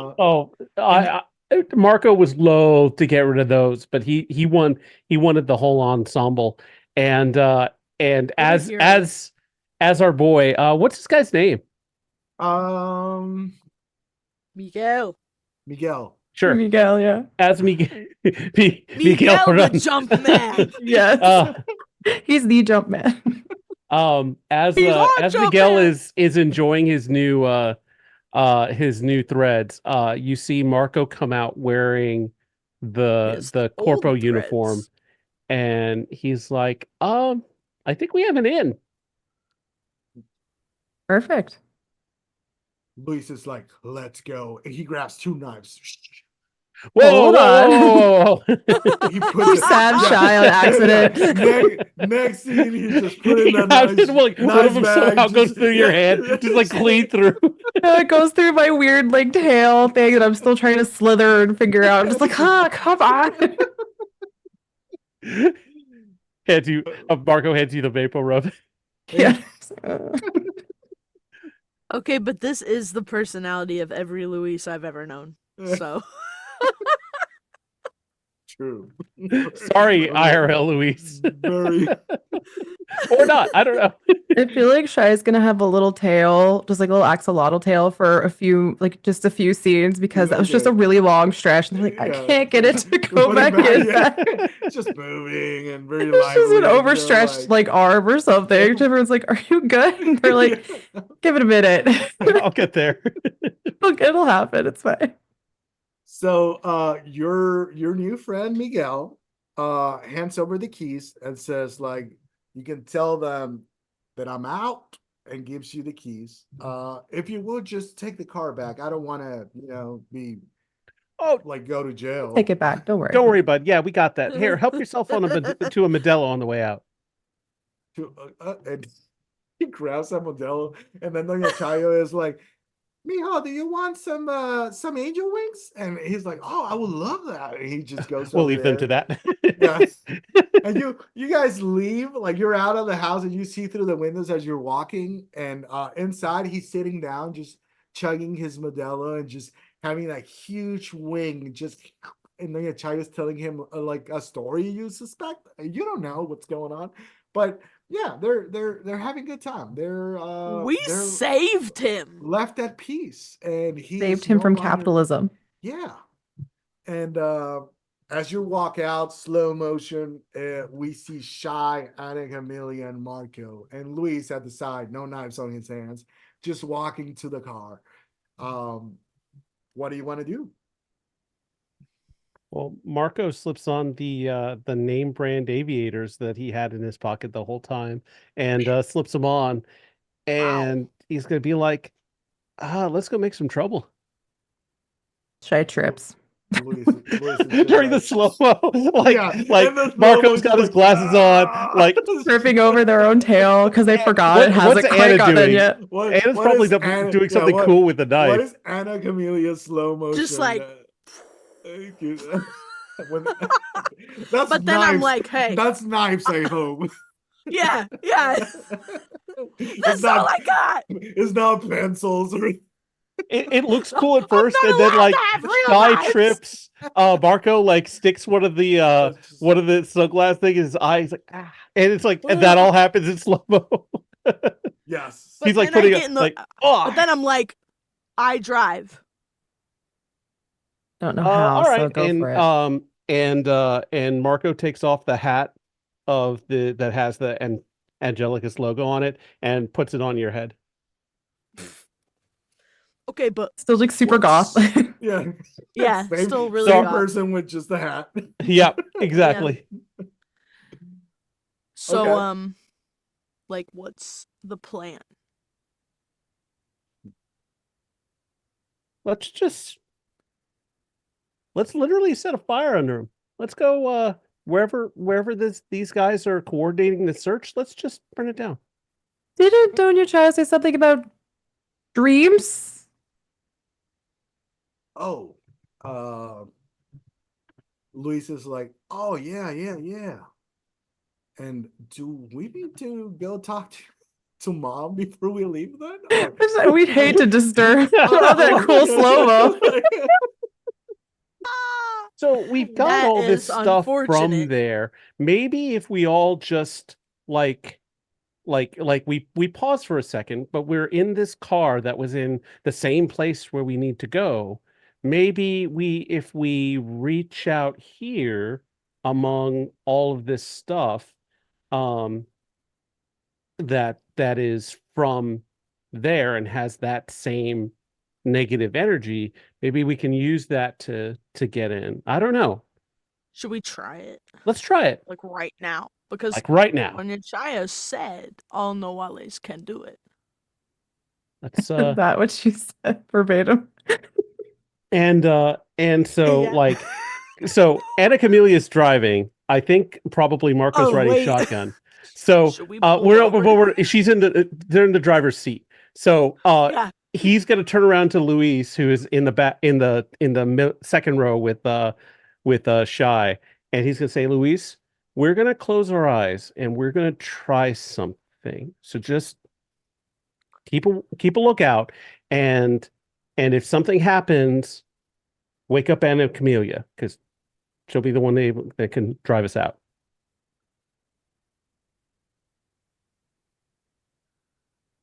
He has been silenced. It's have you left or are you still parked outside? We're still parked. We haven't actually We're left. just We did that sitting- slow-mo. Yeah. You did the slow mo, We are got in the car, sitting- and then you're all sitting in the car just talking. And okay. This is some teen-aged shit. Like we're Yeah. about to like pass around a cigarette Yeah. So that we stole. So Luis is like, so I just sit here and look out for More of these guys. Look, Oh, okay. Cuz- And then we'll probably go blow something up. But but for now, Okay. Do I need to get out of the car? if you want to, Nah. but I would say just stick around in case we have to go right now. Okay. Do you? it's and gonna he sit turns to you- awkwardly in here. Yeah, he turns to you and Camila is like, "Should I be on that side then, on the driver's side, or do I let you there?" And Nah, just, man, you in the middle. Shy's Humble. tail slaps somebody. on the, just the tail is like, God, Shy, shit. the fuck. Sorry, it's not going back in. Give it a minute. Okay. No, I'm you gonna know what? hand. Just hang in there. I'll be here. If something happens, I'll just shake you or whatever. I've never seen you guys do this. I don't know what you're about to do. I'm just We've never done it either. trying to be prepared, I guess. But okay, let's go, I guess. All right. Yeah, Marco takes out his mask, puts it on. Oh, Put your mask on. Which, if I remember, it was a bandana. Oh yeah, that's right. He like just brings it up over his mouth. So you And put it up, and it looks like the nose and the mouth of a very cartoonish like a possum. Oh yeah, it's with very the mouth and stylized. Yep. And then are you eating any enhancer?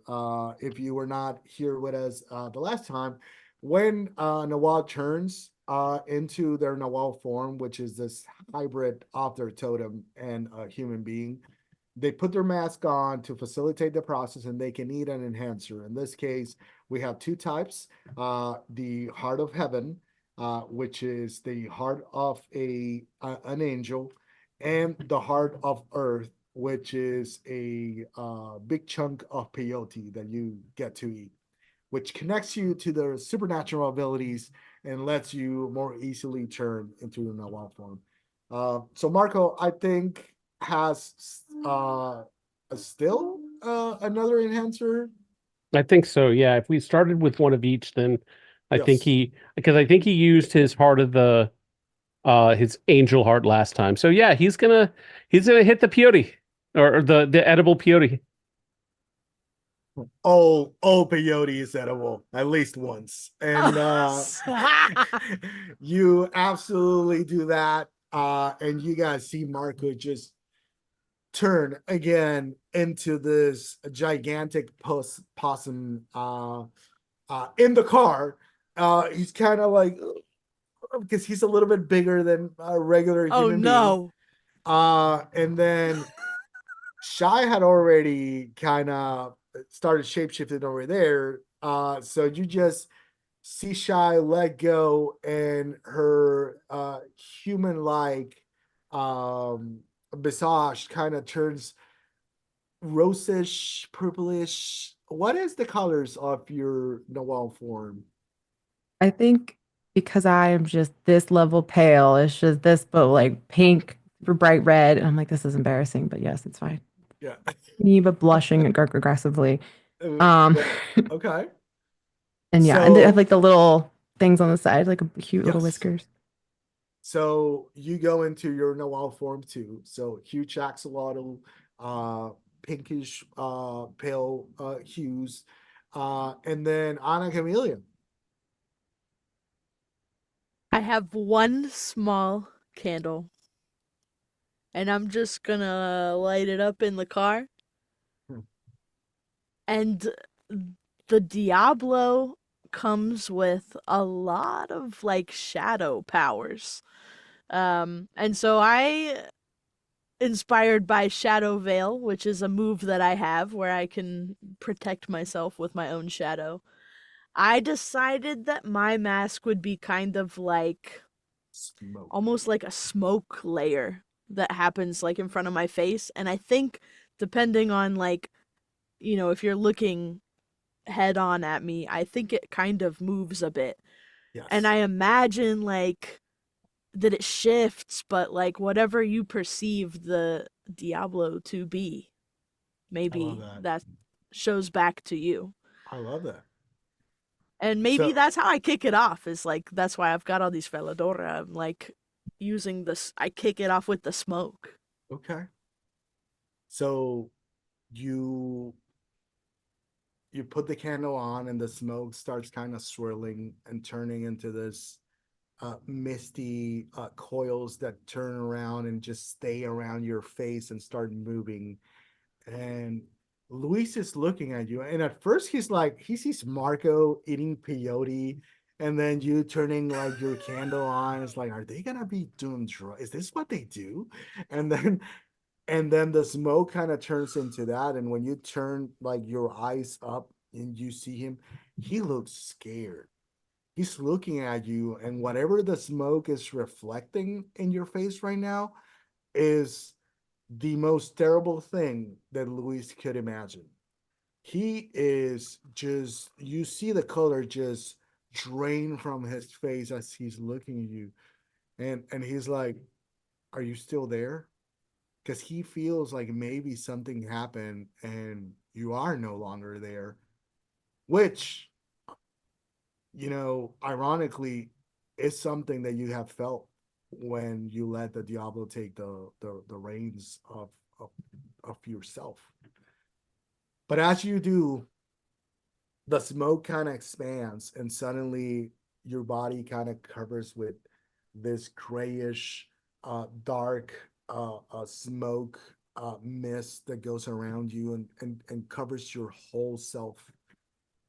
And now that you three have turned into your full Nahual forms, you kind of turn around and see each other, and without any real guidance, besides Doña Chayo kind of mentioning that you guys could, through sheer willpower, you're gonna try and do what she mentioned, which is try to go into like the world beyond the veil of the veil. I'm sorry, of the physical world.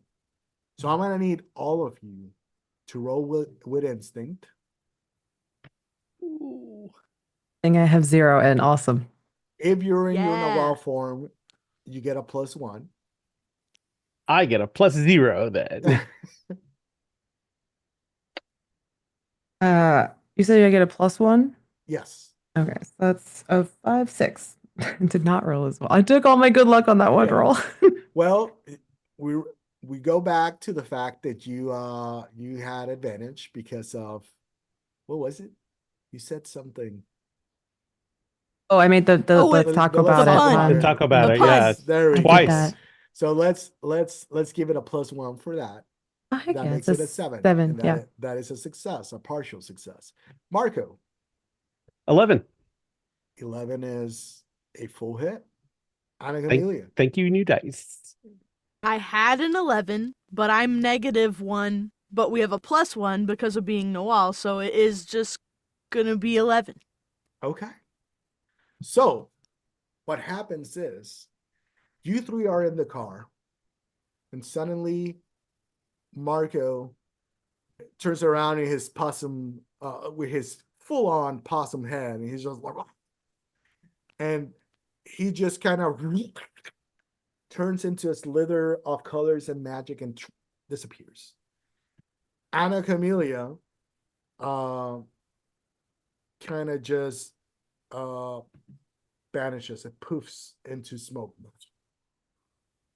Shy, you're there and you start hearing things around you.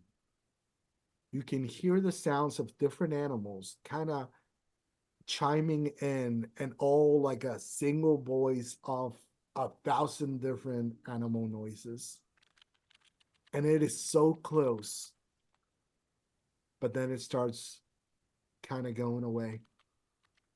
And while this is happening, you hear both Marcos and Ana Camilia's voice, because you guys are in a world that's completely full of color. Everything around you is just changing. It is like imagining this world of just astral projections of everything. And around you, there's forms that are transforming. It is a world that is not physical. You see in the distance like a storm, but everything is just bright pink, and like electrical charges are going from the ground up. It is the same place where you are, but in the spiritual world. And you turn around and you see like fading forms. You see the fading form of the car, and you're floating over the car. And inside, you see kind of like a ghostly figure where Luis is. And you recognize Luis, but barely, just like the figure of him. But then you see the little axolotl, not little at this point, very tall, very lanky, full on form, sitting there. But you see Shy in the axolotl form, transparently, not in a shifty, ghostly form, full color, sitting there. It's just Shy cannot see you guys. Shy did not connect completely with the spirit world and was not able to jump into this side. But because both of you have full successes, what do you tell Shy to guide them into this world? Marco's gonna, because he's kind of like his possum form is kind of like has his little hands, little fingies interlocked, resting on his marsupial pouch, because he has one of those in this It's form. like a hoodie. Yeah, just like he's resting there, and he says, "Just let the flow enter your mind. I don't know what that means exactly, but hopefully it'll help." His diction and pace of speech is a little weird in this form.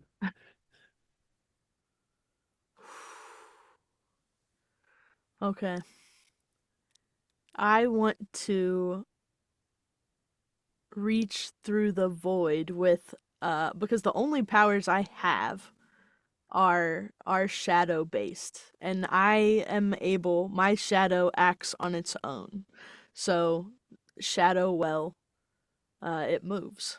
And I imagine that I want Shy to join us, but I think that my Nahual wants Shy to join us for its own reasons. Okay.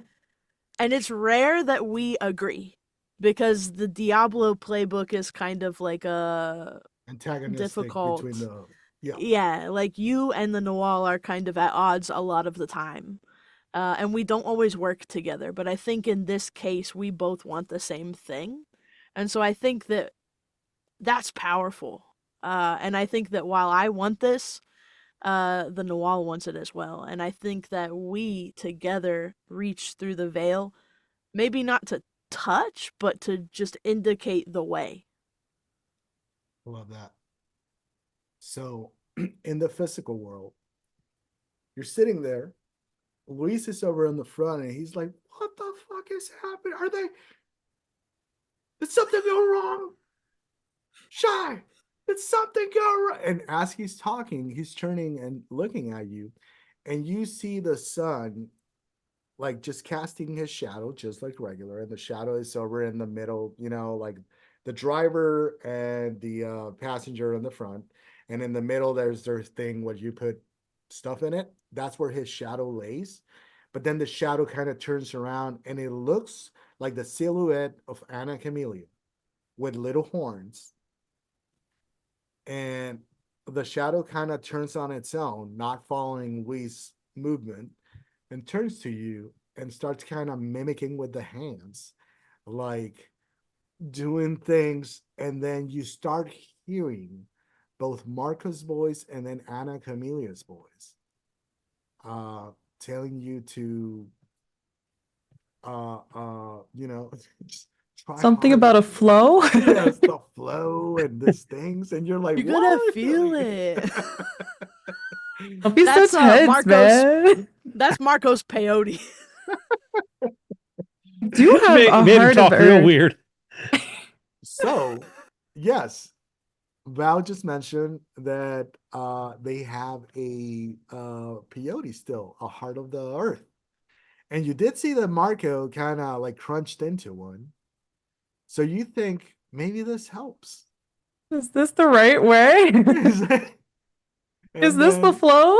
you bite into the peyote, and suddenly it's like you start kind of like your eyes feel like they're adjusting to this physical world, and things kind of like you're changing lenses, and things look brighter, crisper, far away, and at the same time closer. And you're like, maybe this is just peyote, like in Am I general. just high? Yeah.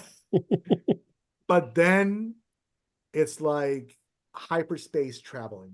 You're and the physical world is behind you. And you go into a colorful world where everything is rainbow shaded. And you see the floating figure of this huge possum and this devil made of whispers and smoke, and just everything is moving and changing, and you see faces, and you see horrible things happening like in the back of the deepness of the smoke.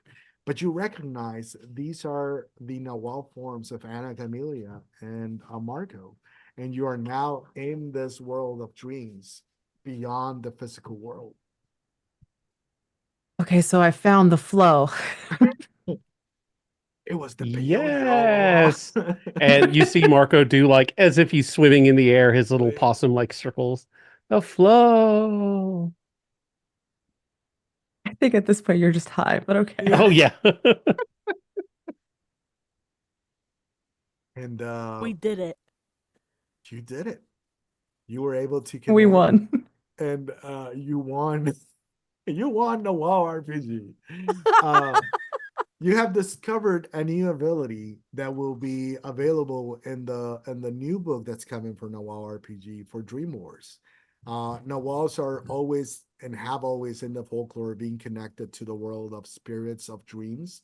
And we will see in that book that we go into talking about how to go into these worlds and how to interact with it. This is you figuring out something that has always been there, but that you, as Nahuales, are only now discovering.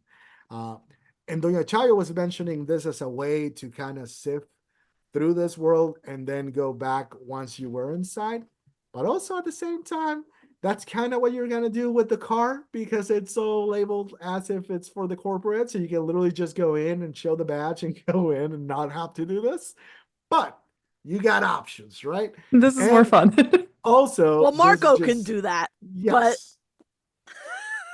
So, with all that said, you're there, and it just feels natural at this point to be able to return. To cross over, though, you need to do that whole process again of being on your Nahual form and connecting to the dream world. Do you want to go back? Some of you might want to stay here and just travel over there in the dreamscape. What do you want to do? Yeah, I'd say if we can scout it out as dreamscapes, then we'll know what we're getting into by the time we get there. Okay. So like if we can see like the path the car made or something back to where it came from, and then take a look and be like, huh, okay, maybe we can't burn down this building, but we can maybe mess it up some other way. I don't know. So as you are talking about this, you're telling them, Shy and Anna Chameleon, that could be something that you do, and you kind of sift slowly, like wee, to the form of the car, and then just touch it. And when you touch it, just an avalanche of memories and visions of the car, where it was, the road it took, and then the corporate office of where it came from just going through your mind, because all the imprinting of everything that happens just kind of holds into things. And you see where it is that you should go, and you know where it is instinctively at this point. And you turn to them and you're like, oh, I know where we need to go. And you guys just see him blink out of like existence, just, and then suddenly you, Marco, see yourself in front of this place, and you just immediately travel to the place where you should be, because everything's connected in this place and there's no distances. When you're like, what? It's suddenly you're like, oh, I left them, and then you're back over on this side. They don't know where it is because they didn't touch the car yet. But you notice that this would be like direct travel. So I just went there somehow. Yes, We're there. I was there. Sorry, I'm just laughing at your floaty sound. So it's bad? What was it bad? Was it like heavily Well, guarded, you sort of? really, you were there for 2 seconds, so you saw the front of the business. There's a guard post. There's a guy out there, just like people come in, show their badges, and lets him in. So it looks very much like a just dead inside cold corporate office. You did see that on the top, in the rooftop, they do have little stations with people guarding, which have full windows, kind of like a jail where they have those covers where people can come out and just look. And Mhm. you did see that some of them had what looked like just guns. It looked like it sucks. Well, I think that makes sense. It's probably a lot of like captured Nahual in there too. Yes. Oh, so if we set Marco the kind place of on like fire. breaks out his reveille. It's like, what if we use that? I mean, you were pretty motivated to get out of there. Well, yeah, they torture you. So what if that's our objective? We free the Nawala in there and we just cause a lot of trouble. If they're having to look for so many other Nawala, then that's less stuff looking for you. I like that. More free Nahual and less good for Angelicus. It's good for me. Let's do it. And he turned Marco, like, and now having fully kind of like coming back into himself, he's like, all right, Anna Camelia, let's roll. With no context. We just said, Sorry. He brings it up on his phone and he says, this is where we're going. And he I'm like, texts it to you. yeah. I'm like, I have your phone. That's where that went. Sorry, I have a habit. So are you all shifting to the physical world now? Yeah, I think Marco has shifted back because we're gonna need to get in there physically. Okay. And Shy and Anna Camellia, same thing? Yeah, I'm definitely gonna shift back so that I can drive. Okay. But are we all going? Yeah. Um, Marco's going to turn to Shy and be like, you definitely put a lot of successful effort into getting away from them. If you don't want to go, I mean, I understand. I like holds up the key card and like Lulu Dallas multipass style, and it's just like, I think we're gonna need this, and I think it'll be good to get more people out. So yes, I'll go back for now.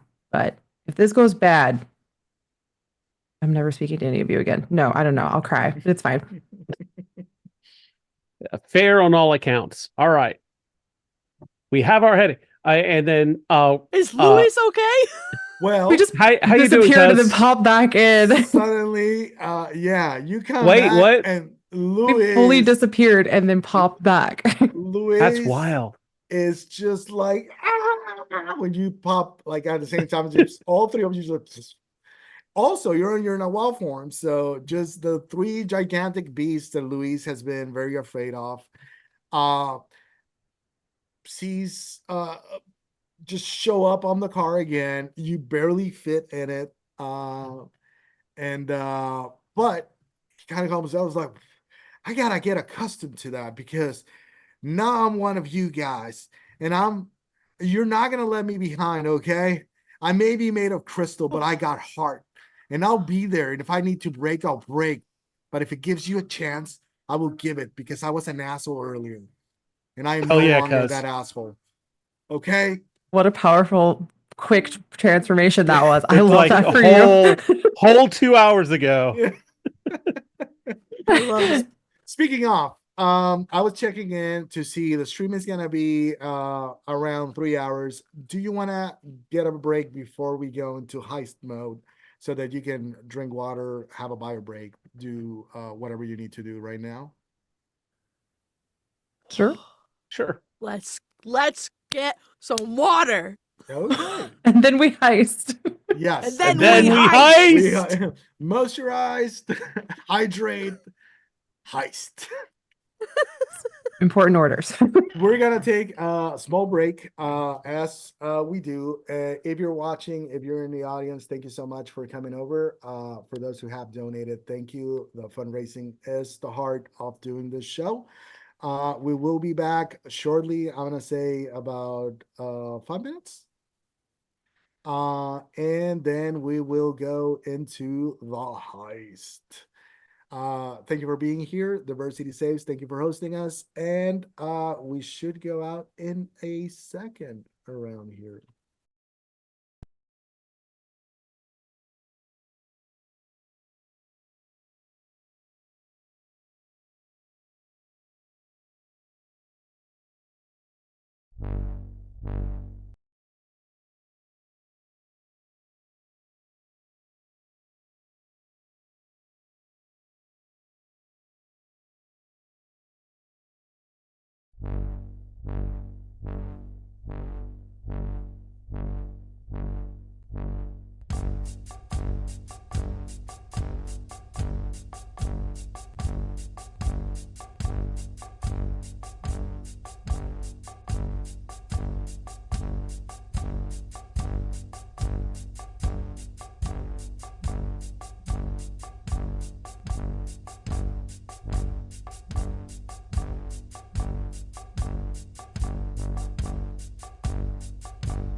And we're back.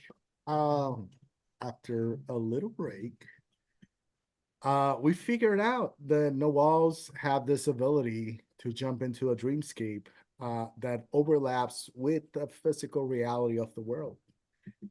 This is great news for our little group of Nahuals because They're about to get into the corporate office of Angelicus, what is it? Securitas. I was like, so in the history of our little adventurous group, this is a corporation that's being experimenting with live people. They are trying to steal the secrets of the powers of people who can connect to their Nahual. And that is not gonna stand, not while they're on watch. So we see them driving a car that's not theirs into the heart of Mexico City, where the corporation has their HQ. We see as an audience this building, large and just square, just very brutal architecture, just functional with towers, and they have some guards up top looking at the place. And the car is nearing where this corporation is. The group of Nahuals are in the car. They are talking the last bit of like, so what are we doing? While Luis is in the passenger seat in the front, and he's just putting the window down and kind of just popping his head out and kind of looking around. And he just sometimes turns to you all and he's just like, nobody's around us. And he's helping. That's the spirit of what you get from him, even though that, like, why are you looking out the window? So the scene goes back to you. You are preparing to go in. You are trying to put this operation down. And you know the head of the Hydra, the main head. The Hydra was the worst reference I could say, because there's a lot of heads and it doesn't matter if you kill one. No, the head of the beast that only has one head and dies if it doesn't have a head. That is not a Hydra. Like literally every monster other than a Hydra. That bodes better. That's better. We clarified. Yeah, that person. Maybe we can be successful. One Jose Jameson. He is a ruthless corporate leader who is in charge of this project to basically create technology to use and sell to the military and for corporate use for money. And he is in this business. He was the person that was behind Shy, our local axolotl, being taken and being experimented on. That will no longer happen, and that's what you're here to make sure that happens. So as you drive up, Luis is like, so what are we doing? Well, since Shy has the key card, maybe Shy should make themselves look like our friend Miguel, if they can. Or maybe a semblance of Miguel, and that way they can present their universal card, and then they'll get right in. And we look like, we have Anna Camellia as a hat wearing member of the group. I'm the shirt wearing group member, and Shy, well, they'll be the face wearing member. Okay. So just quick shot back to the house. Doña Chayo is still talking, and we see Miguel, who has devoured the wing, the hot wing of an angel. He has already like 6 Modelos, and they're just like thrown in the table, and he's just opening the 7th one as he's talking to Doña Chayo, and they're all like, yes. We see Felipe, who comes in after a hard day of work, and he's like, hey, what's going on? Oh, have you met Miguel? He's a new friend. And then Felipe kind of joins in, and we see the face of Miguel, this new person, a 40-year-old young 40 Jumpman. 40-year young Jumpman, yeah, who is hanging out there. We see literally his face. But now we go back to Shy, who is about to try to transform into a man that he has seen for maybe a minute. So I was constricting him for a while. Let's do a little roll, and this is just a random 2d6. If anybody here could do it. And see how close it is to what he actually looks like. Will management really recognize a difference? Might not, might yes. They ain't even throwing down pizza parties for these people. They have the ice cream sandwiches. I was about to say those Costco ice cream sandwiches, though. And they are very proud of their internal culture of work. Their culture. Their family. I rolled a 10. A 10 means you look exactly like Miguel. I am the jump man now. Suddenly, and they still don't know who you are. You are the jump man. Your tails persist. No, I'm gonna say it with a 10. No, I kind of want the tail to kind of flop out randomly. You finally reset, and the tail kind of just goes in. You gotta tuck that thing in, and you're good. And that is as you're driving up, Ana Camelia, you're driving.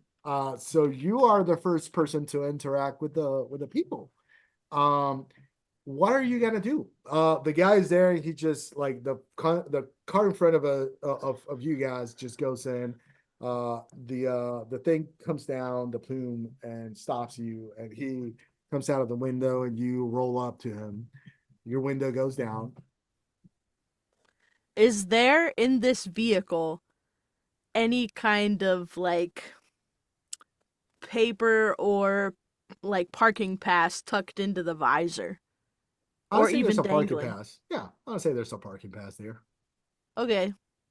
I'm just gonna like show it. I'm not gonna make conversation, and I'm gonna just try to pass through. Me as the jump man leans forward. Hey. He grabs the parking pass and he's like, "Great, it means you can park inside. Where's your badge?" And he turns around and is like, "Hey, Miguel, what's going on?" Hey, man, how you doing? But you know, it's Thursday. It's Thursday. Yeah, I thought it was Saturday. Like, oh man, I wish, right? Yeah. So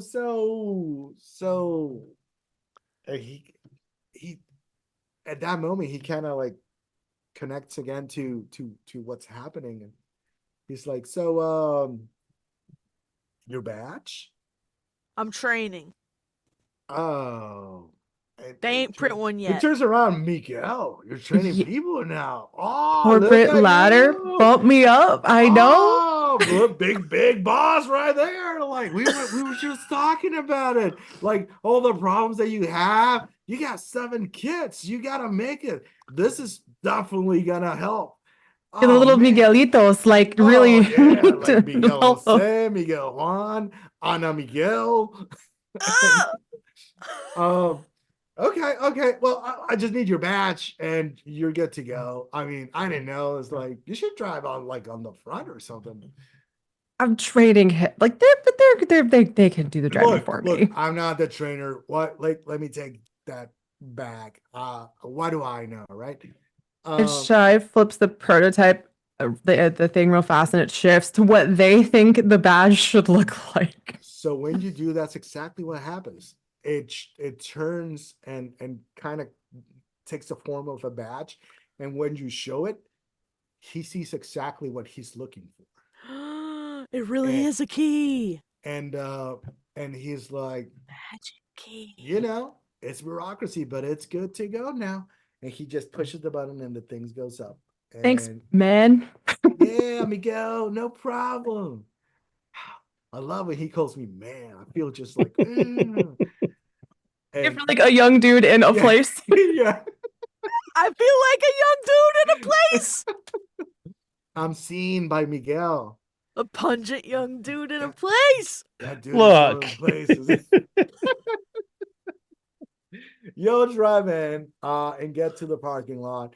And because you have a corporate car, you go inside the facilities where they have the offices and the nicer parking, where they also have kits for stuff, the gear and the tools. And Shy, unfortunately, you're familiar with the stuff that they have over there. They definitely have some tools for capturing Nahual. Some of it is weapons, some of them are like nets or things that shoot all sorts of devices to try and immobilize or somehow just remove the possibility for Nahuales to fight back. When you go in, you do see some SUVs and you see people that are working, not directly to get you. There's different offices and things, but definitely this is not a good place. And to understand that Juan Jose Jameson is just one of the heads of this business, just makes you remember that there's more to it. And of course, right now, you gotta go at it one bite at a time. And this is So it really is a that you know. hydra. Yes. It really, I was just thinking, like, it really is a Hydra. So you park and you see people around you. What are you gonna do? I think Shy is gonna try to sneakily as Shy is capable of being, um, shut down as much electronics as possible for like the nets and stuff, since that's all like high tech, to make it to where it can't like function, and the cars can't start and stuff. Like just a way to just kind of touch it and zap it. Are you going on your own or are you taking somebody else? I think they're gonna try to do that from they do like the palm press on the floor and be like a little try hard about it. Okay. See what they take out. I guess a little EMP. Okay. I'm gonna say that ba, ba, ba, ba. That they're totally gonna try and play off as a weird electronics like Fritz that they're completely starting. So let's say that you're gonna do this, but you're gonna have a -2 to your roll because it's a lot of stuff and you're doing it from a distance. That's why I was asking if you get out and just kind of sneak your way and try to be like, you know, a little bit sneaky. I will let you roll for that to see how that goes, and then that means that you can physically do it, and then you would not have the -2. If you want to go and proceed as you are, then you can do it from here, and definitely nobody would notice, regardless of if you do it or not. But it's going to be way more difficult. I think actually maybe Shy would just kind of quickly dart around and like do like the almost comedic like zipping thing. Yeah, axolotl. I know that's a lizard that does that, but like the running across water. Okay. So let's do that then. So first, you're gonna do you're trying to sneak around, have people not see you. That is a sneak around move. And what you're gonna do is you're gonna roll with Manya. I'm good at Manya. Hell yeah. So Shy is pretty good. All of you guys are like the Manya crew, really. Yeah, pretty much. Yeah. 6 + 3 is 9, right? Yeah. Yes. +2. Correct. So I rolled a 9 +2 because I have +2 to okay. Manya.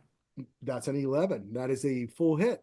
Yeah. You definitely move around and you just see, are you on your Nahual form though? I think I'm just, really briefly, we're just going like almost like halfway. Like, Okay. yeah. You're kind of, okay. Tail out. So Miguel suddenly, when Miguel, because it's Miguel, jumps out of the car, you see his pants kind of rip on the bottom and just a little tail comes out. And you see him go a little bit paler and pinkish. And just the mustache kind of extends, and then some additional mustaches are coming out of the back of his head. He looks weird, but it's fine. He's okay. Being sneaky. Miguel, the false Miguel, is moving, just darting everywhere, just going, and we just see the crop shots of you touching everything that you can, and just like tapping. And then suddenly you're just like sneaking into the car again, and you come back and it's like, you did it. Everything around here has been touched. You do need to do a roll though to see how long or how effective it is. So for shutdown, you roll with Manya. It was a 9 And- again. And 9 before the +2. Yeah. Okay, so you Again, these permanently PAX Unplugged dice doing great. Yeah. They're gonna bite me in the butt Nice. when it matters You most, but permanently have damage all of this will not run again till they get completely overhauled or fixed. So you come back and everything's dead in there. Yeah, you start seeing like people go in and grab things, and then like 6 guys full on SWAT mode like come over and it's like, let's go. They go in, it's like, let's do it. Chugga, chugga, chugga. Chugga, chugga, chugga, chugga. Chugga, chugga, chugga, chugga, chugga, chugga. And then they're looking around and it's like, does it not have gas or what's good? And they start like jumping out and they're like opening the car and they're like, isn't this electric? I was like, and they're looking at it and one of them is like just touching things and it's like, I know jack shit about cars, dudes. And he's just moving things. And it's like, how do like why? Like this is like I was told that I was going places, gonna see all different and we're in a fucking parking lot not doing jack shit. This is not what I signed up for. And it's all just everyone's not okay with what's happening. they all get Somebody else- disillusioned. yes, they're disillusioned that they cannot go out and hunt people. So terrible people having a terrible time equals you did good. Shy's very happy and it's just like, I do this. Luis is just like shocked. He's like, what? I didn't know you could do that. Electric powers. I'm guessing our car wasn't touched. Our No. car's No. fine. Hopefully, no. No, I got excited, but not. I do know how to tell our car apart. Okay, mostly. good. Luis, go ahead and stay with the car. Yes. Keep it running. We'll be right back. Famous last words. Yeah. Like Okay. in Avengers Endgame. See you in a minute. Yeah. I could do this. And he just jumps over. You guys get out of the car. Again, Ana Camelia, are you a smoke monster? And Marco, are you a huge possum? I feel like a huge possum would have been, since he was in the front seat, would have been a pretty big giveaway. So he has reverted to normal Marco Normal form. Marco. Okay. And Ana Camelia, yeah. I'm gonna take that back. Instead of asking necessarily, you had to not be on Nahual form because you just talked to the guy in the entrance, and it's Or not Miguel like, was that. Me as Miguel was that persuasive by calling He him just man. ignored the Yeah. smoke monster and a possum in the car. That's Well, perfectly yeah, normal. Okay, yeah. Let me not take it back then. Are you on either of the forums? I'm gonna say that yes. Miguel was he's such good friends with the dude. That I called him man. That's what he Yeah. wanted. Yeah, that's what he was looking for. I would So- say I would say that Marco probably reverted back. I mean, Okay. but Anna Camelia was in the back seat. I guess she could be whatever she wants. I thought Anna Camelia was driving. Oh, that's right, she was. Who's driving this boat? No, I drive, baby. Don't worry. Right. So, Nahual form or regular form?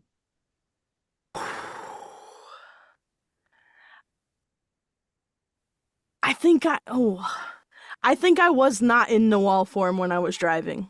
Okay. To be honest, like it would probably be like strategic to be in Nahual form at this moment. Mm-hmm. But when I was driving, I was like, I didn't want to appear strange. Okay. That's fine. So Marco and Ana Camelia are regular form. Shy is shifting but is actively in Nahual form, just turning back from Miguel to hybrid form to sort of regular Shy. But actively right now, Shy is in Nahual form, Marco and Ana Camelia are not. You guys get out of the car. There's people around. I'm gonna ask who has the highest mania from all 3 of you. +2.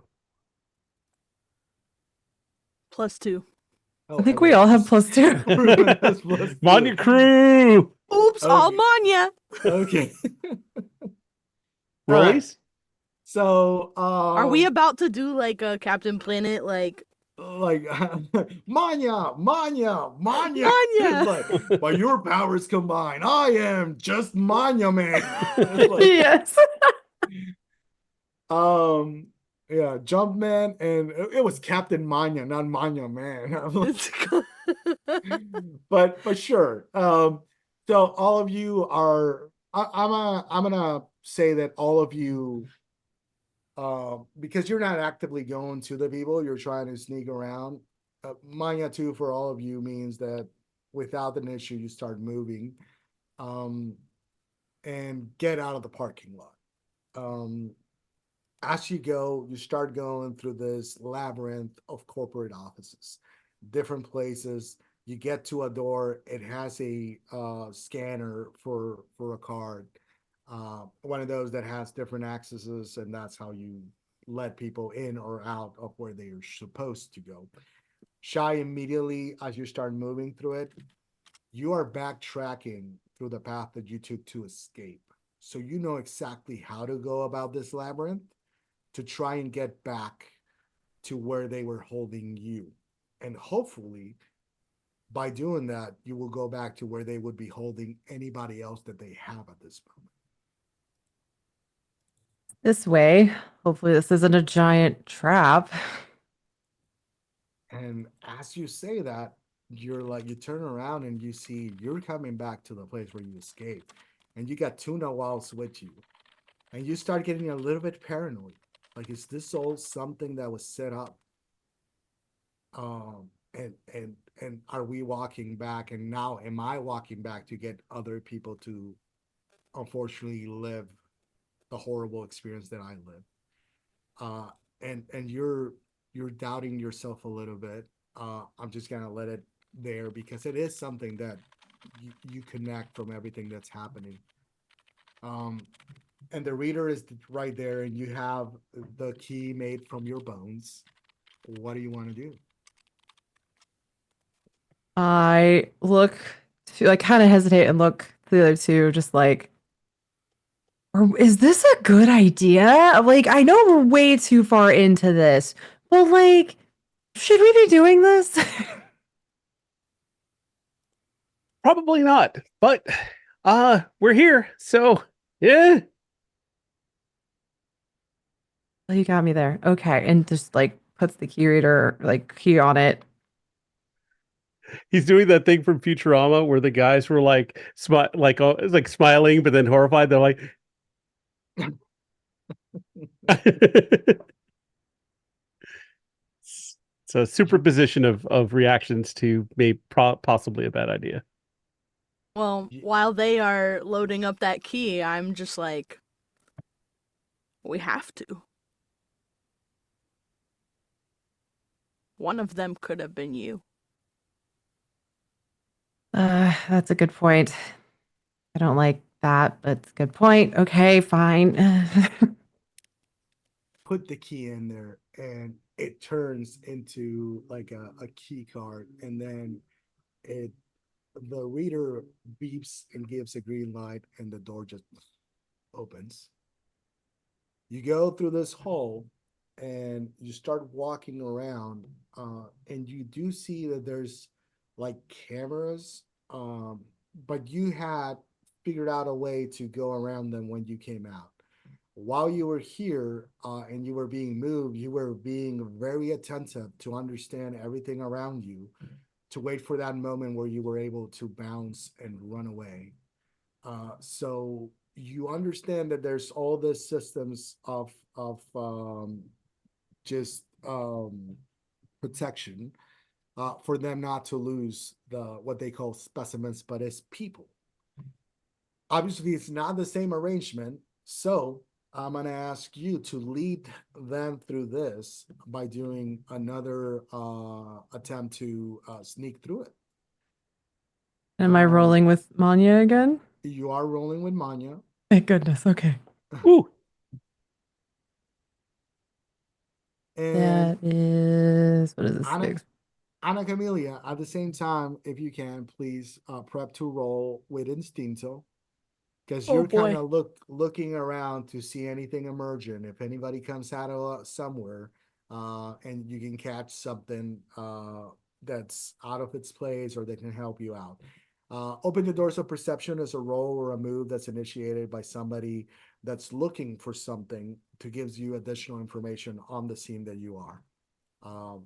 I'm kind of pushing a little bit some of the moves. Normally, what happens is you guys tell me what you try to do, and I try to figure out what move applies to what you're doing.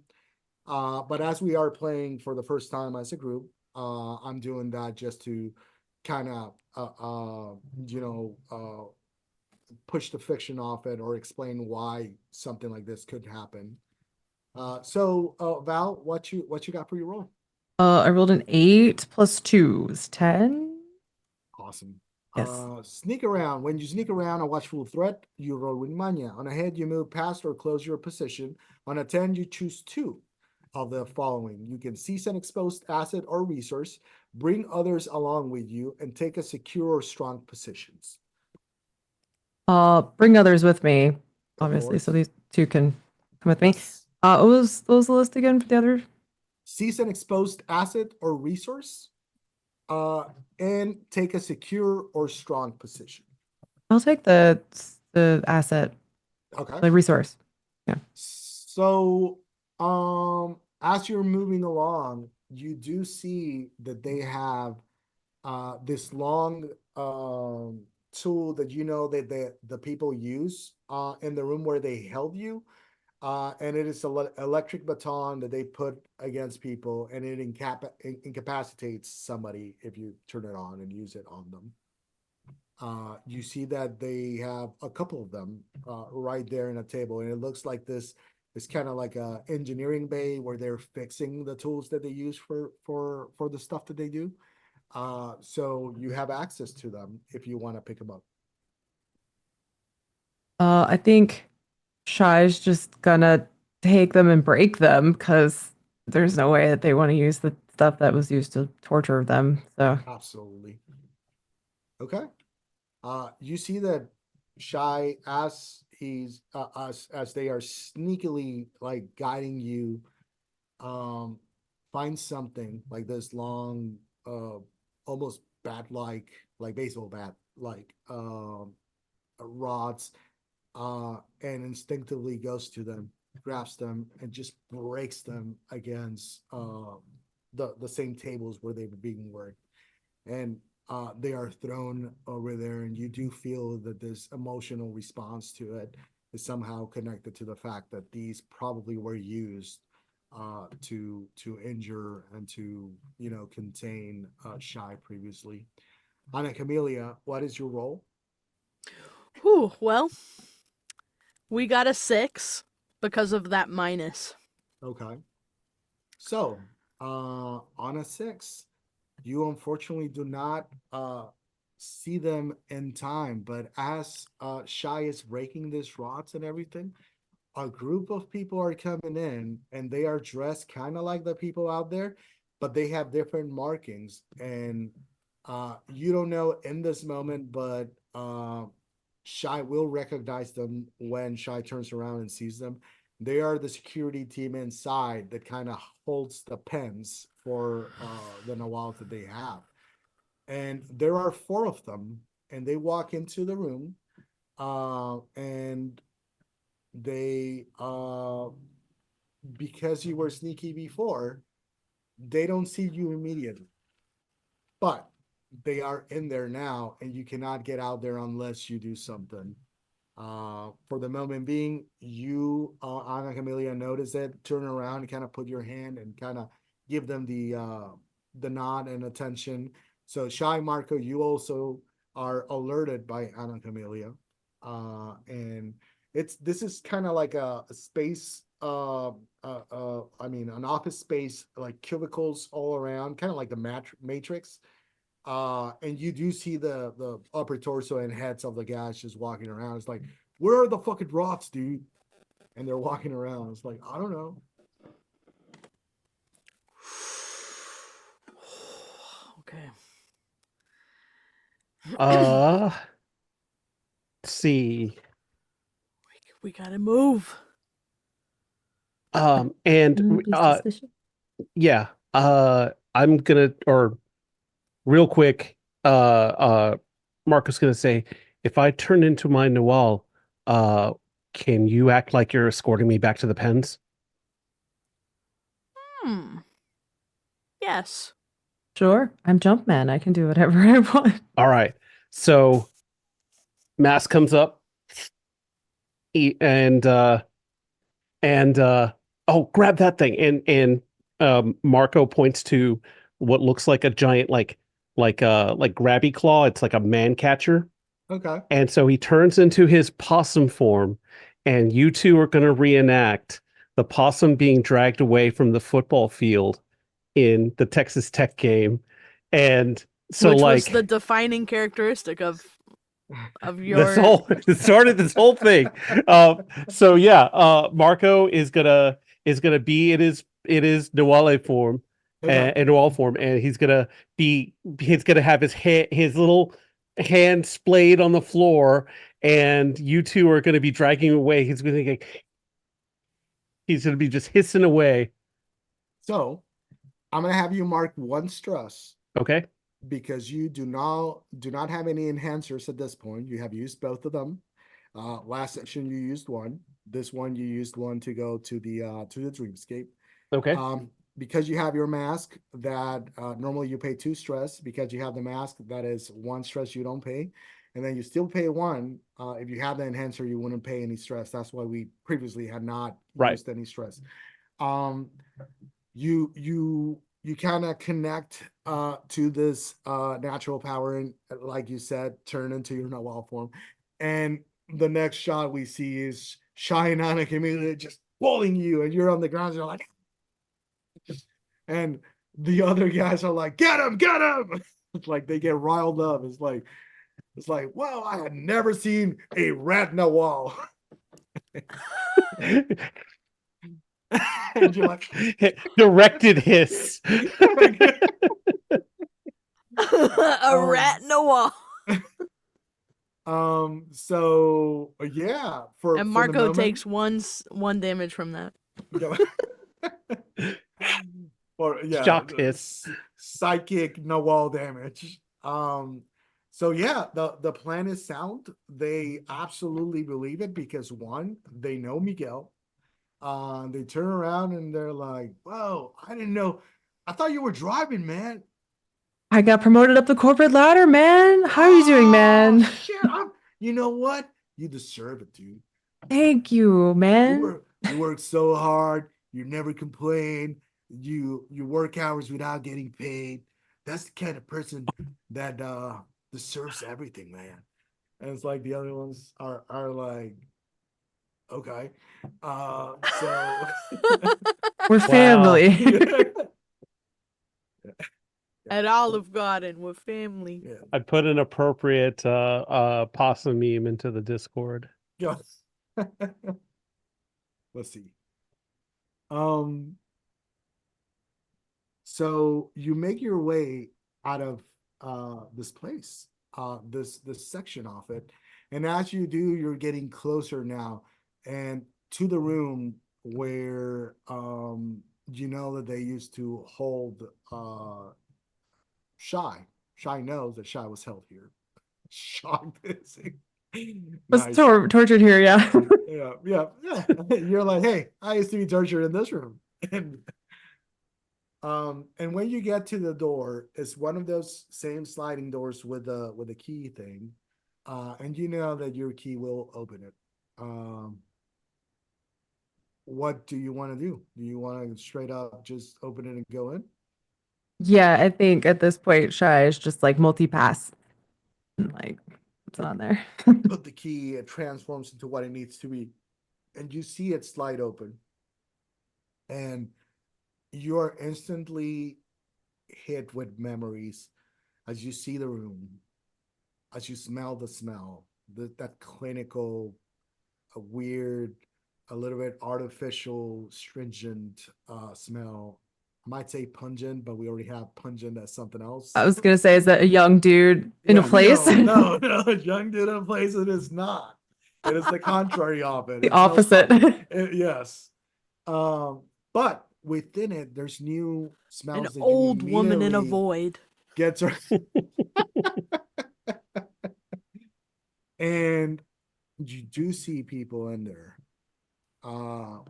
You see a ethnically mysterious man that looks a little bit like Vin Diesel. No. And he is tied to a thing, just a slab where all sorts of protections. And he's like mumbling to himself as little things are connected to him. He is like familiar, and the pain is soaring through his body. On the other side, you see a young girl that is kind of like in a cage in the corner of it, and she's like just very cold and just wrapped in a little ball. And standing there, you see like 3 engineers, and there's 1 security guard with the whole deck, and he has one of those rods on his hands. And he is just besides a man that you have heard too many times. Juan Jose Jameson is in the room, and you see him with Biles, and he's like, yeah, I like this one. This has the energy of that guy over there. And that's what I need. More different things. I need all of the things from the Nahuales. And that's when the door is open, that like all of them turn around, and suddenly a band of Nahuales is in the room. They are not being held. I suspect that Mark is no longer being like pulled on the thing. Like you just, No, I don't know. I mean, we can do the Star Wars. It's like we walk up to the thing. It's like, okay, what are you doing with this you tell thing? Me. You guys tell me. What's prisoner transfer from section 1138? Okay. Here we go. I was just gonna quote that exactly. One of the engineers is like, Star Wars? But the other guys don't catch it. And Juan Jose Jameson is like, he looks and he takes it down and is like, what? And he starts walking towards you. It's like, is that the same one? The rat creature from the arena? I thought I told everyone that I wanted to have one of those, but this is pretty quick. Who? You are Miguel, right? I know your name from somewhere. Miguel, the one with 7 kids. Been trying really hard. We see what you're doing. You're working really good. You have that corporate shirt on. You are part of the team, and that is going to reflect really quick, okay? And he walks around and just puts his hand on like this portion of your fur in your Tlaquache form. And he's like, oh, you rat creature. You got into the wrong hole. This whole time, as we were being let in, and as what do we call him? Juan Jose Jameson has been going on and on. Marco has been reaching into his tambache, which is now his marsupial pouch, and he has pulled out a smoke bomb. Okay. And as his fur is being touched and stuff, he's like, I'm not trapped in here with you. You're trapped in here with us. And he pulls the pin of the smoke bomb and drops it. So for those who are new to the signature move for the Tlaquache, which we used the last session, the Tlaquache has a move where they have a bag where they can grab something, and mystically it will provide what is needed. But we do need a roll with We do need a roll to figure out the specifics of this thing, because sometimes the things that they pull might have some complications with them. Okay, well, that's a 6. Okay. So a 6 is, unfortunately, you will not find it. But as you're looking, Ana Camelia and Shy, you notice, and the fact that all three of you have gone to the dreamscape has also done something else. It's connected you on a different level than what normally Nahuales would connect. So you feel that Marco is trying to pull from the power of the Tlacuache to grab something from another place in the universe, and it's not getting there. But you can intervene. You can lend them a little bit of your own ritualistic Nahual power. I will let you spend one stress, and that will give you a +1 that makes Marco actually get a hit. Let's go. Absolutely. So, which one of you will do this? Shy, 'Cause don't you- you have some stress? Am I stressed? Maybe that's Who from is it? last time. What? Yeah. Am I stressed? Sounds like, We're all sounds like stressed. my Sunday mornings. I'll take a stress. That's fine. I think I Okay. don't have any for this one. Okay. So, Shy, you look in yourself within you, and you stretch that power. And Marco, you feel this like you're not finding anything, and then suddenly Shy's voice just sounds off in your head. And it's not her voice, it's not their voice. It's just the nature of who Shy is just kind of tells you without language, you can find it. And suddenly your hand touches this smoke grenade, and you pull it out, and it is there. Now, because it's barely a success, it's a partial success. I'm gonna say that it is unstable. And Okay. as you pull it off, immediately you do have your moment where you say your line, and then immediately it just goes like, and you're like, Oh God! Oh God! You're just moving around, and it's spreading the smoke. It does do what you were going to do, but it also affects you all. So nobody in this room is seeing anything, and you're just like, and it goes directly, like it goes into your mouth, and you're like, just shove it, just throw it away. You're like, whoa. Nobody can see anything. And you just listen to the crackling of that electrical rod as the security guard just turns it on, and it's like, but he's not seeing anything, you're sure. So what do you guys want to do? Well, I can't see, and that's okay because I don't have to drive. I only have a few things at any given moment, but I do have a heart of the earth available. Okay. And I am going to quickly eat that and give myself way to my signature move, which is Mark of the Highway to Hell, but Mark of the Beast. And the thing that I can do is I can allow my shadow to act on its own. Okay. So I don't have to see through the smoke bomb. And I am, as we all are, I'm after that big bad.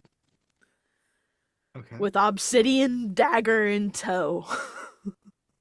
So suddenly, in all this darkness, in the smoke, as it just billows everywhere, you just see a silhouette just dash across from you guys. And you do hear like the sound of stabbing happening within the smoke. And you hear people like just excruciating, just shouting in pain as this is happening.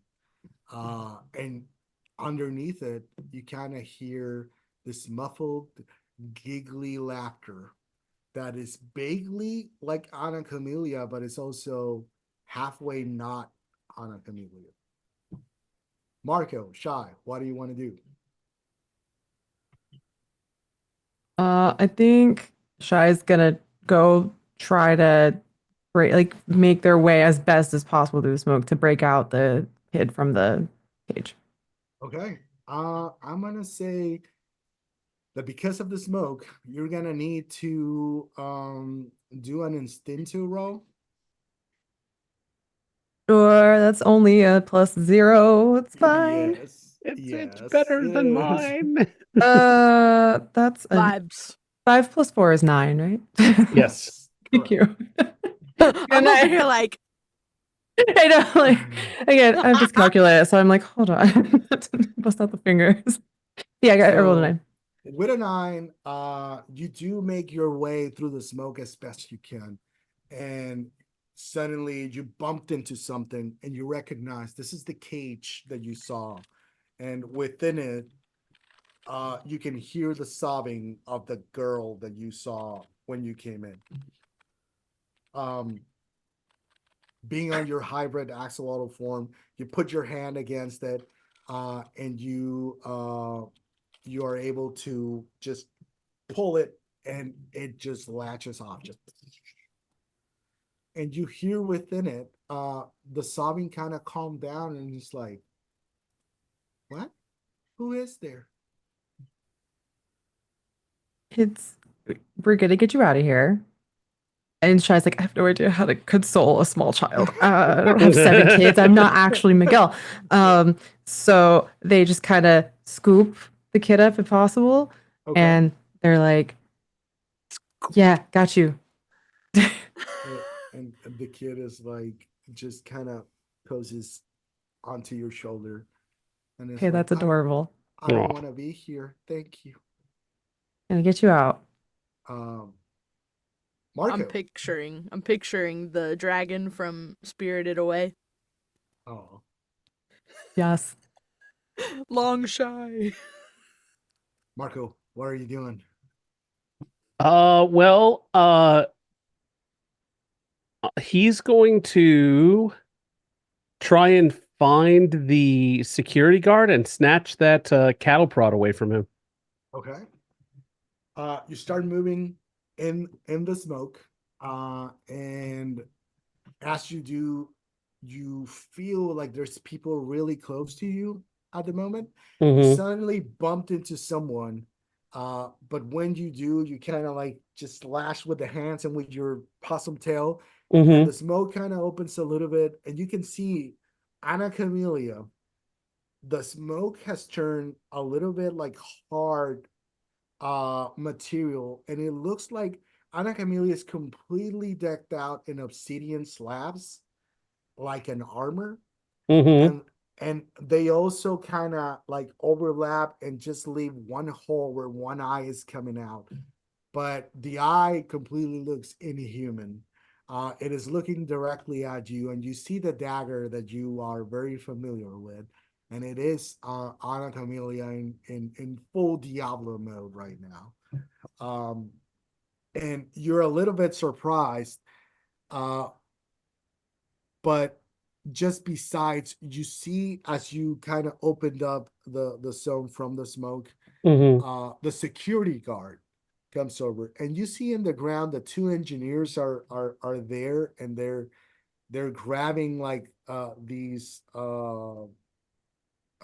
they were attacked by Ana Mm-hmm. Camellia, so the wounds are open, and you do see like behind, just moving the shadow of a person that you imagine is gonna be Juan Jose, who's also kind of limping, like he also got stabbed by Ana Camellia in Furious Devil mode. Um, the security person, though, gets the rod up and tries to hit you. Uh, you are gonna roll for get hit hard. This is a roll that you do, and you do not have any armor on you, so you just roll to get hit hard on its own. No status added to it. Okay. I rolled a 5. Okay.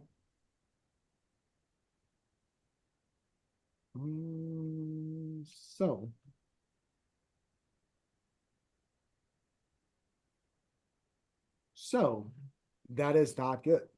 No. That is not That's good at all. great. Ana Camelia, Yeah. you're in front of this situation. You can spend the stress to add a +1 to the roll because a 6 or a 5. What you got? 5 or 6? 5. 5. Okay.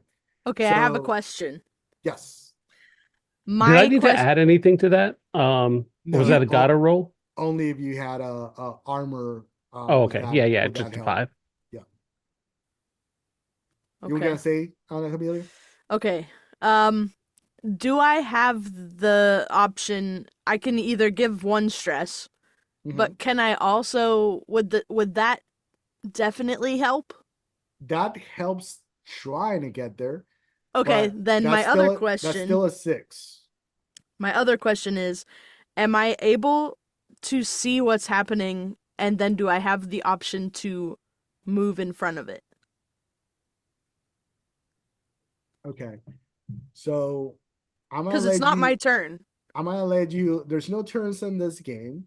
I'm gonna let you use the stress to help him, but instead of kind of intervening to support what he's trying to do, because I know what you're trying to do. Yeah, You're you trying know to what I'm get trying ahead to of it and use your Nahual power to go get through hit it, right? hard.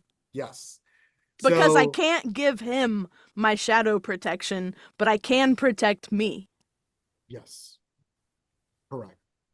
So I'm gonna let you do that. With 1 stress, you literally jump in the way and kind of push Marco away and just turn around to receive the full hit. And you're gonna roll your get hit. Oh man. How do we roll get hit? Have we gotten hit yet? Your shadow protects you from harm. When you get hit, you can mark your guilt track. So I just roll regular and then mark guilt. So 2d6 first. Yeah. Oh my god, y'all, we're about to get hit hard. Okay, 7. Okay. A 7 is a partial hit. If you mark 1 on your guild track, then what you do is you turn your regular like your partial hit into a full hit, and then you do not get any damage. I will definitely mark a guilt. Okay. Because currently I have none. So we gotta add to it. So what you do is, again, you pull from the devil within you, and the rod comes down. You push Marco out of the way. The rod hits you, and then electricity just bursts out of it. But everything gets dissipated, and then you, Marco, see the mask of the Diablo move on its own, and the mouth kind of goes to the neck and opens as if it's eating the energy. And everything, the rod just kind of like gets it was covered with this electricity arcs. They all go into the mouth of the Diablo. And Ana Camelia just gets like a little bit, like she moves but standing, no damage, and just turns menacingly to this man who is not okay with this. Within the smoke, Shy, you are coming out with this kid and you're moving, trying to get to the exit. And because you were all the way in the end, you probably bumped into the other man that was there, like, oh, push the nitrous. Vin Diesel, yeah. Yeah. Vin Weasel. Okay, this dude just went away from being just a Jaguar that they had in here who is Vin Diesel to being Vin Weasel, and he is an alliance of Weasel. Oh, New he's playbook right there. incoming. Yeah. You do see this guy. He turns around and is like, oh, "Help me." Shy's like, fine, something, family. Okay.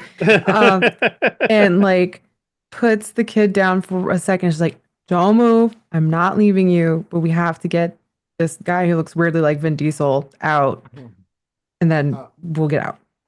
the kid just puts her hand and just grabs on your pants and just walking around with you so that she doesn't want to let go of you.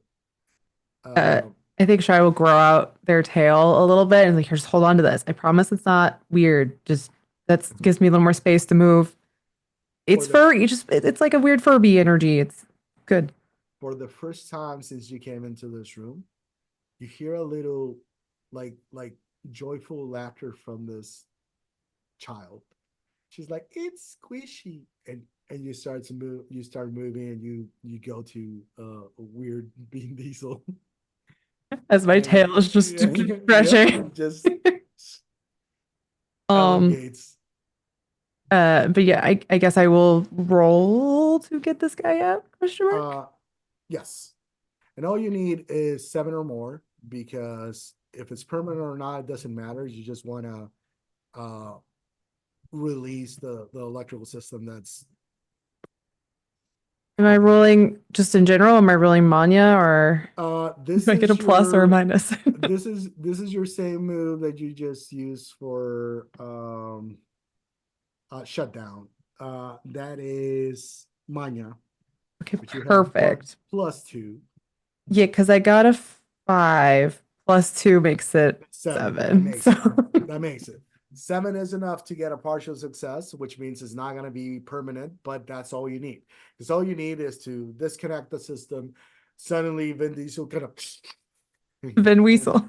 Vin Weasel, I'm sorry. Vicente Weasel. Just love Vicente Weasel. And he turns to you guys, is like, we got to roll. And he starts moving and he grabs a wife beater, the shirt, not like a person that. Horrible. And just puts the shirt on and a little cross that he has, and he puts it on, and he's kind of like walking beside you, just like, if they come, I'll get to them. And what's your Nahual form? He turns around and it's like, it's quick. And he's just like starts like flexing, and you see that he doesn't have his mask. This is Mike's. This is Miguel's PC. Doesn't and doesn't have like an enhancer or anything. So he just is stressing the shit out right now to be able to transform, and he starts turning into this gigantic weasel. It's like shit. Which. And also the weasel is like super jacked. It's like like one of those kangaroos from YouTube. Yes. Oh my god. You know it's bad because we're all like, what is that?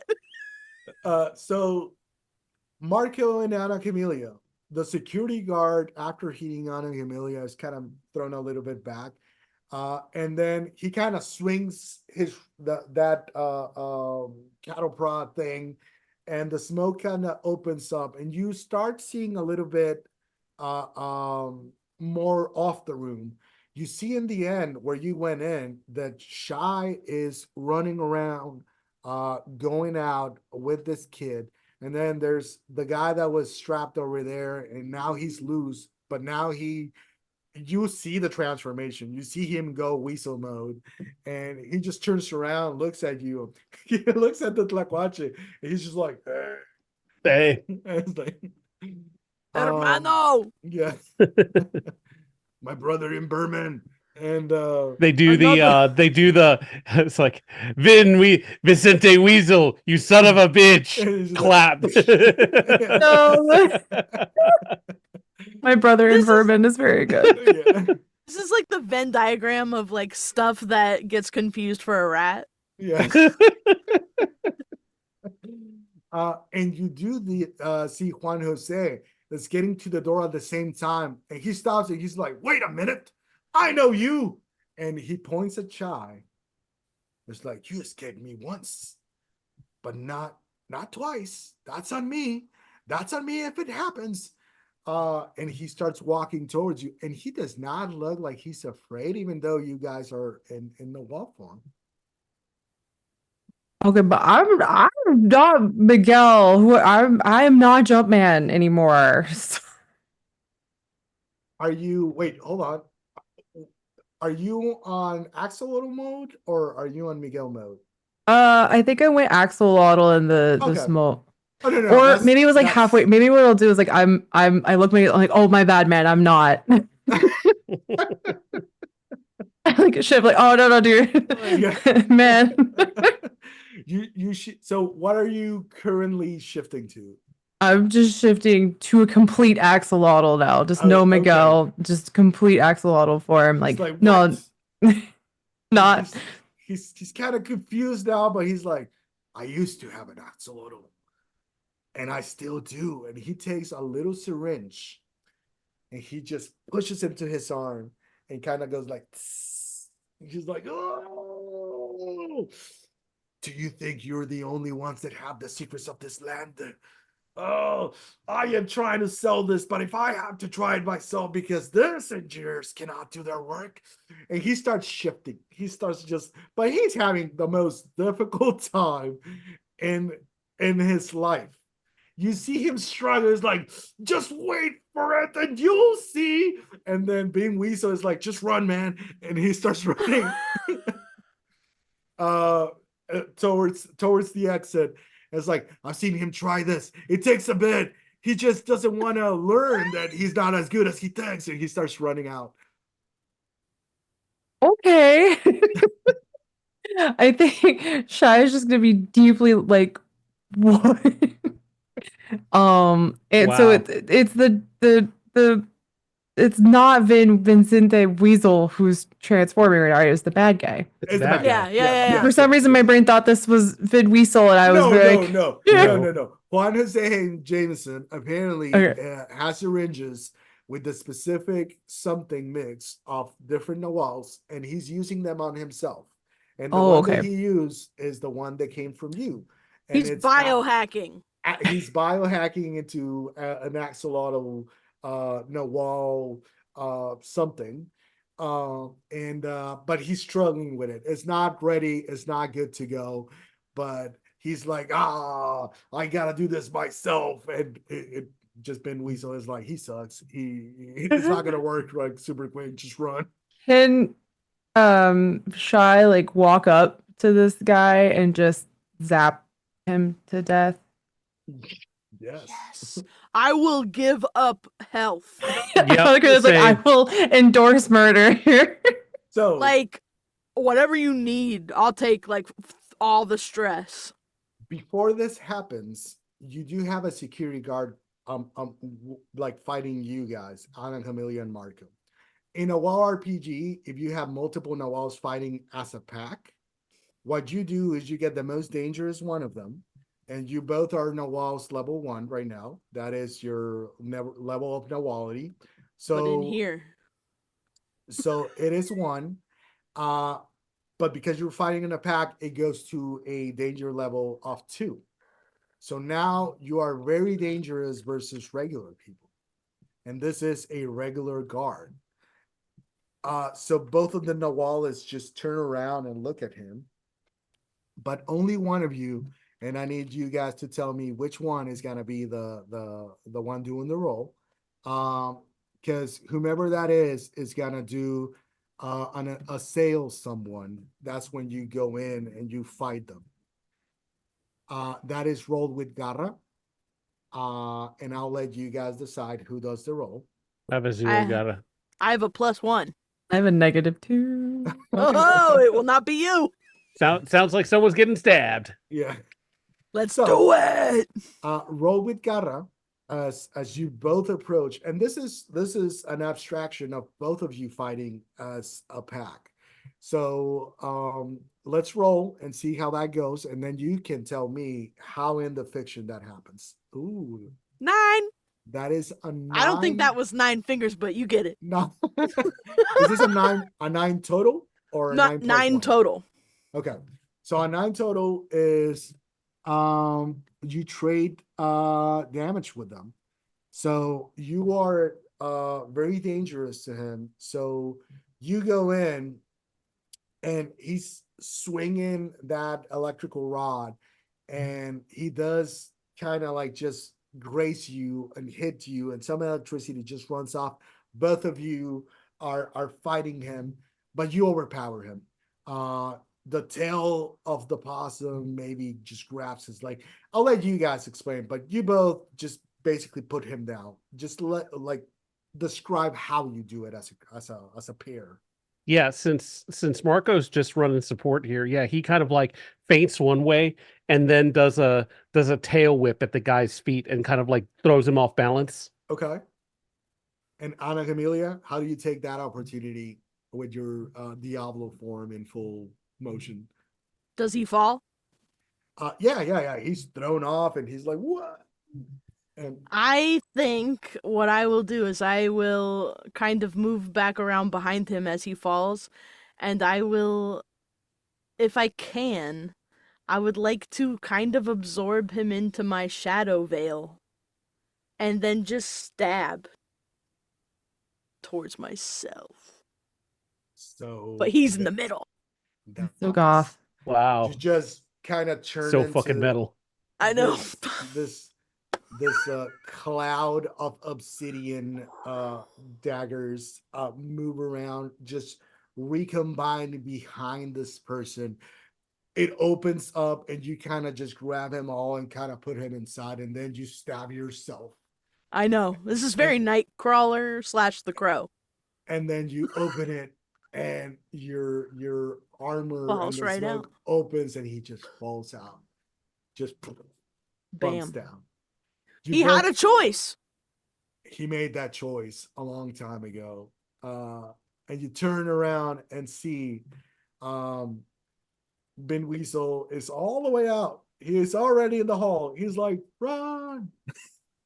And Shy in axolotl mode is coming towards this guy, Juan Jose, who is transforming. He's like, pulls another syringe and he's like, psst, and then takes another one, puts it in his chest.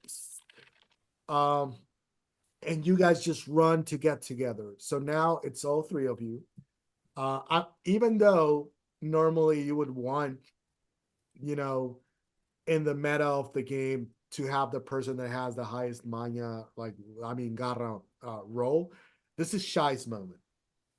So Shy the axolotl, who was captured by this asshole, is now able to finish this operation.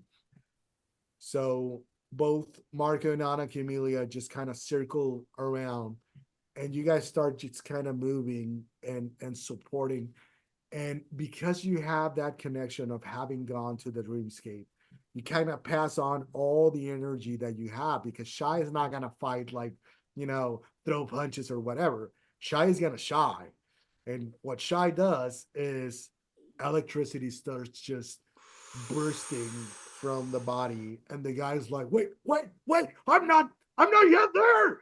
You can't do this to me. And that is when you evoke this. You are going to roll assail someone. And that's with Gara? Yes. Oh, it's probably even worse because that guy's full of Shy's stuff. And you got help from them. So Marco and Ana Camelia, you both get to mark 1 stress. Done. Hell yeah. And that gives you +1 per each. So that means that you got It balances out to a 0. +0 right now. Is that all we can give? Can we give more? And I'm gonna let you, because this is the moment. If you wanna rack up some additional stress, this is the moment to do it. I have 4 empties. So you can give 3 additional. 3 from me. 3 additional. Okay, Marco. I've only got. If I do one more, I'll be. You know what? I'm gonna go full, and then I'm gonna get greedy here in a second. Okay. So when you fill out your stress, what happens is when you get stressed, it affects you. So if you fill out all your stress, you select one of the conditions. And that condition affects some of your roles and also how you play your character. It can be frustrated, restless, anxious, greedy. So that's exactly what Jonathan is doing. He is punching out all the stress and it will affect him. But that gets you a grand total of what is it? One or two I gave more? 2. Two. Okay. So this is a total of +5 shy. But that 2 of those counteracts the -2 that I So have. +3. So I'm getting +3 +3 net. Yeah. This is originally they used one. Oh, okay. Wait. because I have did one -2. Got it. stress, one I gave stress, 2. and then an additional. So that's a plus. So that's 2. But Ana Camelia did 4. The first one, and then 3 more. So I'm doing the math. Don't worry about it. You got +4. Okay, +4. perfect. All right. Let's find out where this goes. Yeah. That's a 5 and a 2, so it's 7 plus +4. 4. That is 11. That is a full Perfect. hit. So you see Shy discharge all this power, and the guy's like just starts getting electrocuted by this a flare of energy. The electricity just surges through him. He's like, no, and you see that his body starts to change. You see claws of a jaguar. His mouth starts turning into a tlacuache. You see from the back that like ridges like from some kind of lizard are coming out. You don't know what else he just injected himself with. But you are very grateful that you made this decision, because whatever he was gonna turn into, one, was fed by a lot of people that were abused by this asshole, and two, it was gonna be a great danger that was gonna be roaming around, because the electricity does what it does to anything that it hits. He starts bursting, and the energy just, and you see him charred as if he was hit by thunder, and he just falls to the ground in slow motion. The biles just kind of fall and break, letting you know that what he took from others will not be used for anybody else. And the discharge is enough that this whole room and the things that they have and the tools that they use to keep these people in pens just stops working. Suddenly, there's a silence, and you can see all the people dropped in the ground. You turn to each other's, and you see the path, and you just hear the voice of the child say, "You beat the bad guy."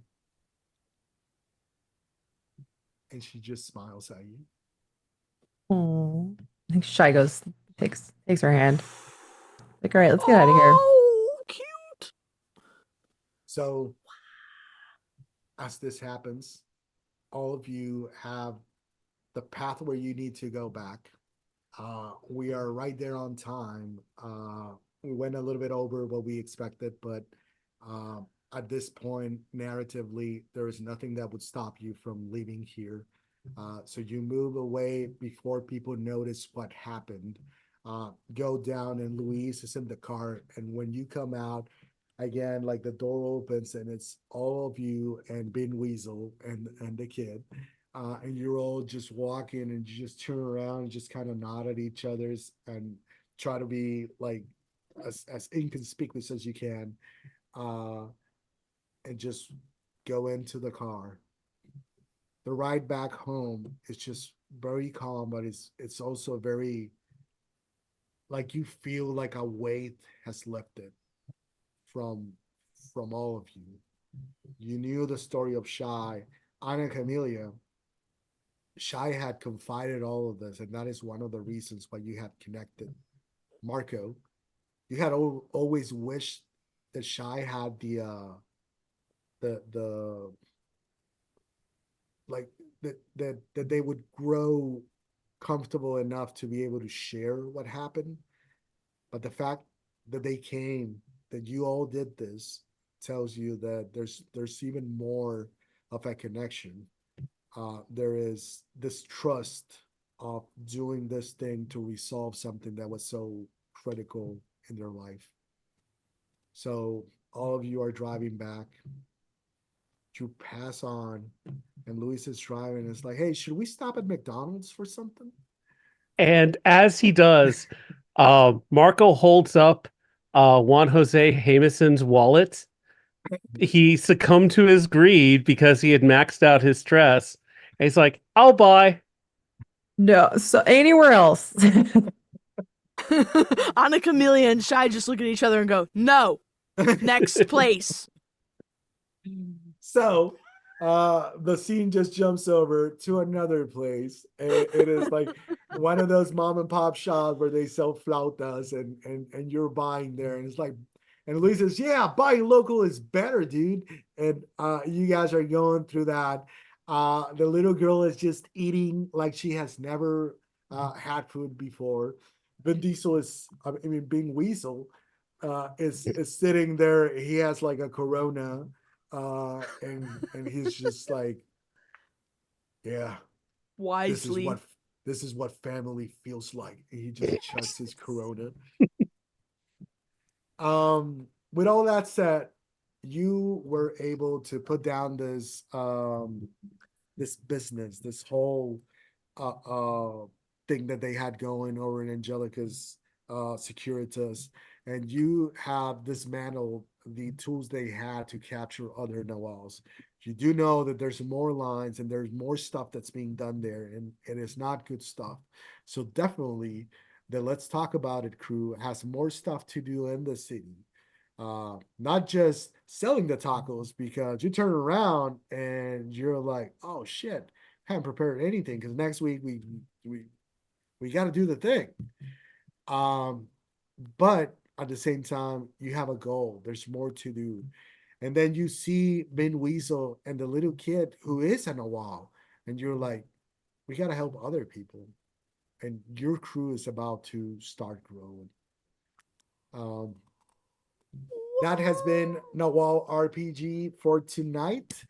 Thank you, everybody who came over. Thank you for everyone who did donations. That was fantastic. We are at $402 as of today. Please continue to come over to this whole Haunted Holidays event. We will have additional games coming up. We will have a lot of very diverse participants that are bringing up their own little bit. We're trying to work together to do all this stuff. We're going to do a last round before we go. My name is Mike Bayes. You can find me over in Blue Sky. Still a little bit on Twitter as I move over everything. Instagram, we do the Latin Lounge. We run games in Spanish and English. If you have a product, physical, and it's being created by people of color or diverse identities, please get in contact with me in any of my socials. Next year, we were able to get a booth in Gen Con, and we want to take everyone's games as possible to run them and to sell them in there for the biggest event that we can find over in the United States. So let's go 2025. Let's continue to do the work to help us each other, and together we can build this thing and make it better. Going the other way from the beginning, Val, where can they find you? Yes, it me. Hi, I'm Val, or Spacevalkyries. I'm a queer variety streamer and science fiction and fantasy writer under the pen name VM Ayala. You can actually read my short story in Best American Science Fiction and Fantasy 2024. That could be at your local Barnes & Noble. I don't know. It might be. It's pretty cool. Anyway, I stream Wednesdays and Fridays at about 2:30, 3 p.m.-ish. Now I'm in a schedule flux, but that's me. Tay. Whoa, hello, I'm Tay, and I was the devil tonight. Bang! Some things are not stranger than fiction, or are they? I'm living most of the time on Backwater Bastards, which is a sci-fi comedy improv actual play podcast.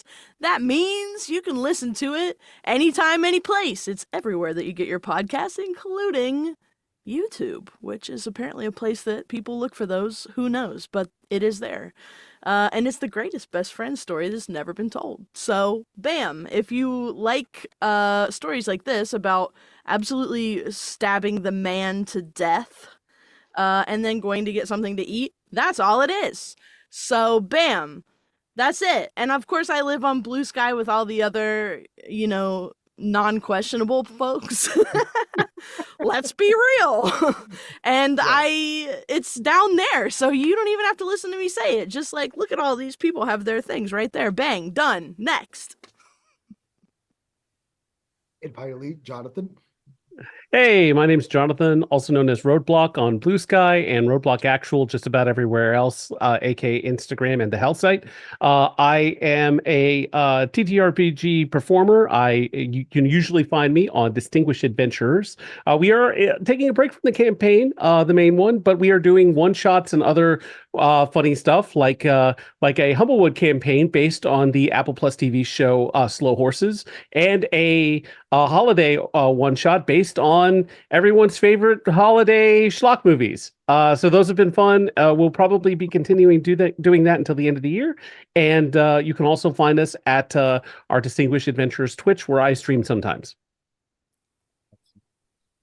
This has been your game for Diversity Saves today. We hope you have great holidays, that you play a lot of games, and that we all are able to connect and continue to build this community. Thank you so much to everyone. Thank you to Daniel for producing and doing all the behind the scenes stuff today. And we will see you around. Bye. Adios. Adios.